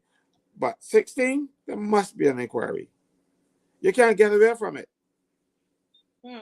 How do we get that started officially, Mr. Franklyn? What's the procedure? Do you know? Well, the procedure is that the minister should initiate the process, get the permanent secretary, that things in place. And this is Corey, Minister Corey? Not Corey. Corey, he is in the capacity of parliamentary representative there. I see. The minister is Abrams. He is the person. His name keeps coming up. That man's name keeps coming up. Yeah, because he does nothing right. And you know, like when you are a disasters keep following you. Yeah. Well, that is what's happened to him. So he needs now to initiate the process, get the permanent secretary to prepare the documents to take the cabinet for the cabinet to agree to have an inquiry, but not a departmental inquiry. We want one that is open to the public so that John and the people over there can come and give evidence. Because somebody else in the chat said he was there, he saw the video, and he could have seen firemen putting on their gear at the scene. You should have put on that gear. When you hear the alarm, you snatch your thing to run. Because you don't know where you get into. Fire, put them on and move. You should be there trying to put on the pants in the street. That should be on. The only thing you should put on when you get is your hat.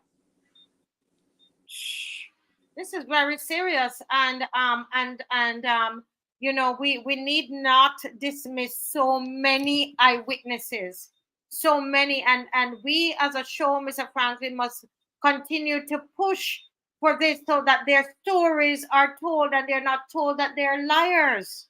You know, basically, the thing is, it is don't believe your eyes, believe what they tell you. Yes. That's the attitude that this government has, you know. No. Don't believe what you are seeing. Believe the story we give you. This happens throughout the public service. People always trying to cover the tail. Sometimes you need to tell the truth and let the chips fall where they may. Because if you tell the truth, people can fix things to make sure it don't happen again. But you lie, and it will happen again and again and again and again. Yeah. You know. Listen to me. You all turning this thing in a joke. I can't even laugh, I tell you. You know, Edwin seems to be getting some good ones in, you know. Yeah, but on a serious note, though, this we need to include this into Saturday. And I want to commend John Griffith for standing up. He is a Barbadian who's saying we're not afraid. I am not afraid. I am going to tell the truth. I am not afraid. I am going to tell the truth. And we should include Wellington Street. We should include Wellington Street in this in our march for Saturday. Somehow get some placards as well, and include them, and include what is happening, and to keep an eye out for them, to make sure that right is done by them. I think that is important.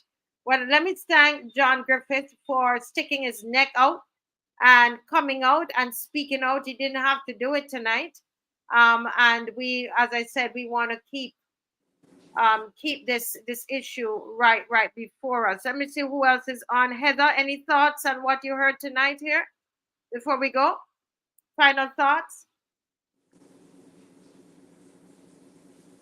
Yes. It was horrifying to hear that people in the city had to go through this experience. And I am glad that there was no loss of life. However, it is not good enough if all of the things that were supposed to have been done were not done.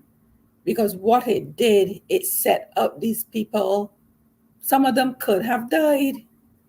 And we don't know. So there must be an inquiry held into what happened. And I hope that the representative of the area will do more than just provide short-term housing for these people. They need long-term solutions. And as Kimar rightly said, this area is now a hotbed. It is prime real estate. So I am hoping that the people will somehow be able to get housing back in this neighborhood, to be with people who they are familiar with. And that is my thoughts on the matter. Yeah. Don't forget to like. Mr. Franklyn, how many likes we're at now? I have 409 so far. 409? Yes, and if I can get a few more before we close, that'll be best past the time. But we will still take your likes. Yeah. So if you've been watching and you haven't liked the show, we're asking you to like. Don't be afraid. We are not afraid. Go ahead and like the show. Mr. Murray, are you still there? Yes, I'm still very much here. Yes. I'd like to, and I say that while it was a personal neighborhood tragedy for the people of Wellington Street, it raised a national disgrace for Barbados, coming at a time when we are supposedly on shore for the world. Suppose that had happened when they heard how the fire service operated or did not operate. Two things they had to say. Suppose that had happened at the QEH. If the people at QEH, alien, otherwise operate the same way, what would happen? In addition, as a reporter, I spent some time. The fire service used to be my beat. They would go and drop in at times to get information, etc. And I used to be proud of the fact that the equipment was always shiny and ready. Sometimes I have test runs ready. The alarm would go off, or whatever they're doing, within a minute, they had to be on the truck. And it used to be clockwork, because it would be sprung on them. But here, they were in no state of readiness. It seems like everything in Barbados is grinding to a halt. Where's the management? How can a minister be allowing that to happen and nobody's checking? Performance, supervision. It's a national disgrace. But also, it also has accentuated the housing tragedy, housing need, disaster, crisis we have in Barbados. Because the minister said, there used to be a policy where each housing district, housing area, there were 4 or 5 houses kept apart from emergencies. No, there's none. There's none because they've been so short of supplying the housing. Miracle and boom has not occurred to the right suddenly, etc. That now the whole problem has been multiplied, and we really need this probably and highlights the fact that we need to somehow come up with one of the tests of governments is ideas to solve problems. Ideas to solve problems. This government, I've seen other governments do things on other aspects of Barbadian life and help solve the problem. Call upon the government to do something about housing in Barbados period, including the city. I support really and fully Caswell call for an inquiry, and I think that public opinion should be galvanized to make sure it happens and that it's not swept under the carpet or wishy-washy where we need it. Otherwise, we don't know when the next tragedy will be or how much more worse it could be. We have to keep the pressure on. Yes.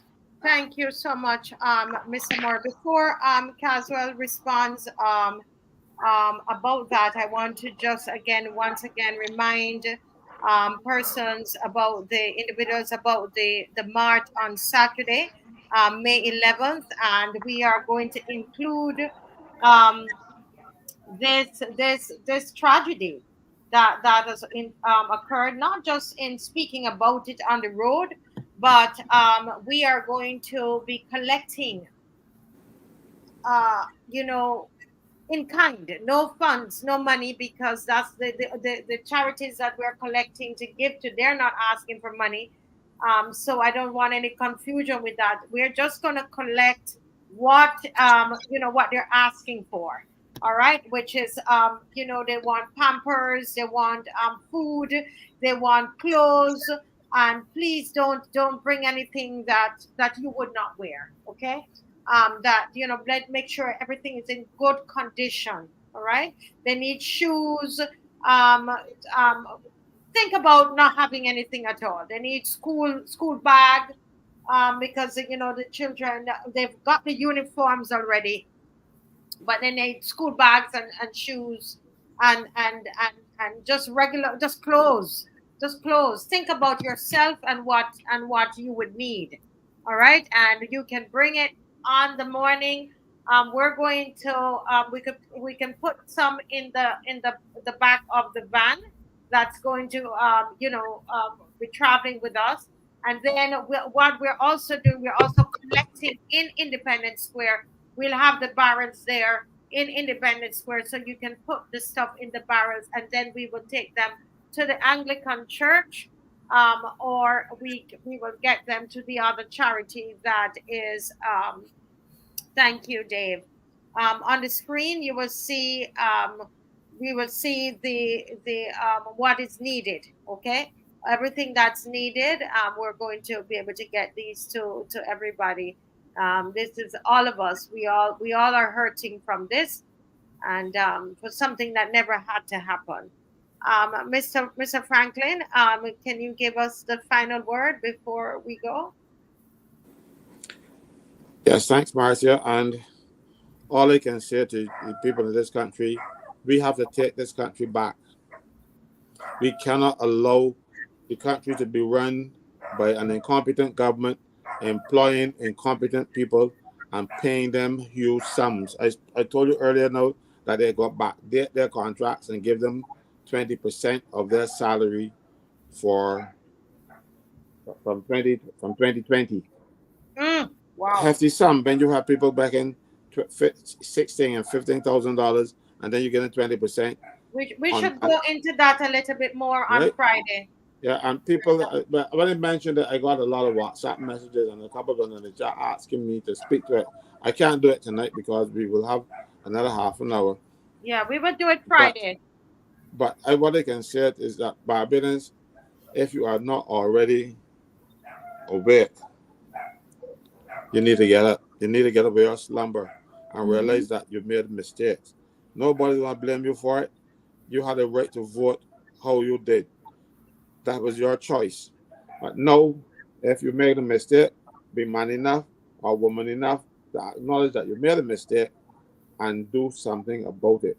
We cannot allow people to continue, because if we allow this government to stay in office until the end of this parliamentary term, which is 5 years, we would not have a Barbados that you recognize. And it will be because of development. It will be because of the stark difference between rich and poor. Being got the middle class, they're wiping them out. So please get up and support yourselves. I keep telling people all the time, this is not about Marcia Weeks. This is not about Heather.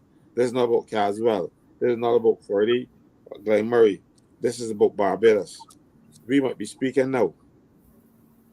And we are speaking because there is the government, and there was no one there to speak for the people. We were speaking for the people, and we will continue to do so. And I can assure you that we are not talking in vain, because the government, all of them are tuned in. And I can tell you that they're tuned in because when I told them, sees me and tell me about the things that I said on this show. So we are getting to them, and I will continue to do so until they get it right. I do not enjoy putting down anybody, but if I have to pull you down for the sake of this country, I will do so, because you are not bigger or more important than Barbados. Yeah. We make you who you are. You become honorable because we make you honorable. And your behavior when we make you honorable should reflect that. Good night, everybody. Good Tune in night. again on Friday. We'll be back. We'll be back. I'll be here too. God willing. And let me just say that tomorrow night, Kimar is going to be on with Alternate Views. It's tomorrow at 7 o'clock on his on YouTube YouTube site. Now, I just want to mention briefly, and we're going to pick this up tomorrow on Friday. On the Brass Tacks program today, there was a caller who said something that was totally untrue, that we have formed a liberation party, Marcia Weeks and Caswell Franklyn, and that Rob Thorne has joined this liberation party. I've since reached out to Starcom, to Brass Tacks, namely, and the moderator David Ellis, and he said to me that he will address it. I got a message, because a lot of people were messaging me today about it. Before the show started, people were messaging me about it. We have not left it unattended, because it is not true. I can say that it is a lie. So they are going to address it, I was told, by the next brass tack. So I'll be able to come on and give you a report on that for you who are wondering what about which party we formed, okay? Because Marcia, that but how come we form this party and we're the last to know? yeah. You know, it's amazing. You know, you're the giant secretary or me? I have no idea. I have no idea. It's a complete lie. It is a lie that was allowed to be broadcasted without anybody stopping it or saying or querying it or even ask a question. It attacks my integrity. Yeah. And because brass tacks is streamed live, I can go now and listen to brass tacks and now my feelings hurt. Marcia, I am embarrassed. You know where I'm coming from? I can get the body who are brass tacks who responds for that, get them locked up. Yeah, you see, and this is what we're saying. It doesn't even make sense. I mean, obviously, we wouldn't do anything like that, but they need to. Mr. Ellis said he would. He's going to address it tomorrow because it's a lie. They give it a name too. Yeah, they give it a name, and it's a complete lie. And what is strange is that Starcom Brass Tacks, they have a producer who normally there is like there is a delay. And that's why sometimes you will hear a little cutout and so on. It's interesting that the producer did not remove that, because if a party is formed, if you're talking about you could check it, you know, and nobody. I mean, when was the party even announced that it was formed, and why was that done? But luckily, Mr. Ellis says he is going to address it tomorrow. So let's wait till that happens, right? All right, guys. God bless you all and have a good night. And we see you Friday. And don't forget, plan for Saturday. Okay? God bless. Bye-bye. Mass nor English. Pretending to be good. Hey, pretending to be good. Just pretending to be good. Hey, pretending to be good. I just pretending to care about people. I just pretending to care about people. I just pretending to care about people. I just pretending to care about people.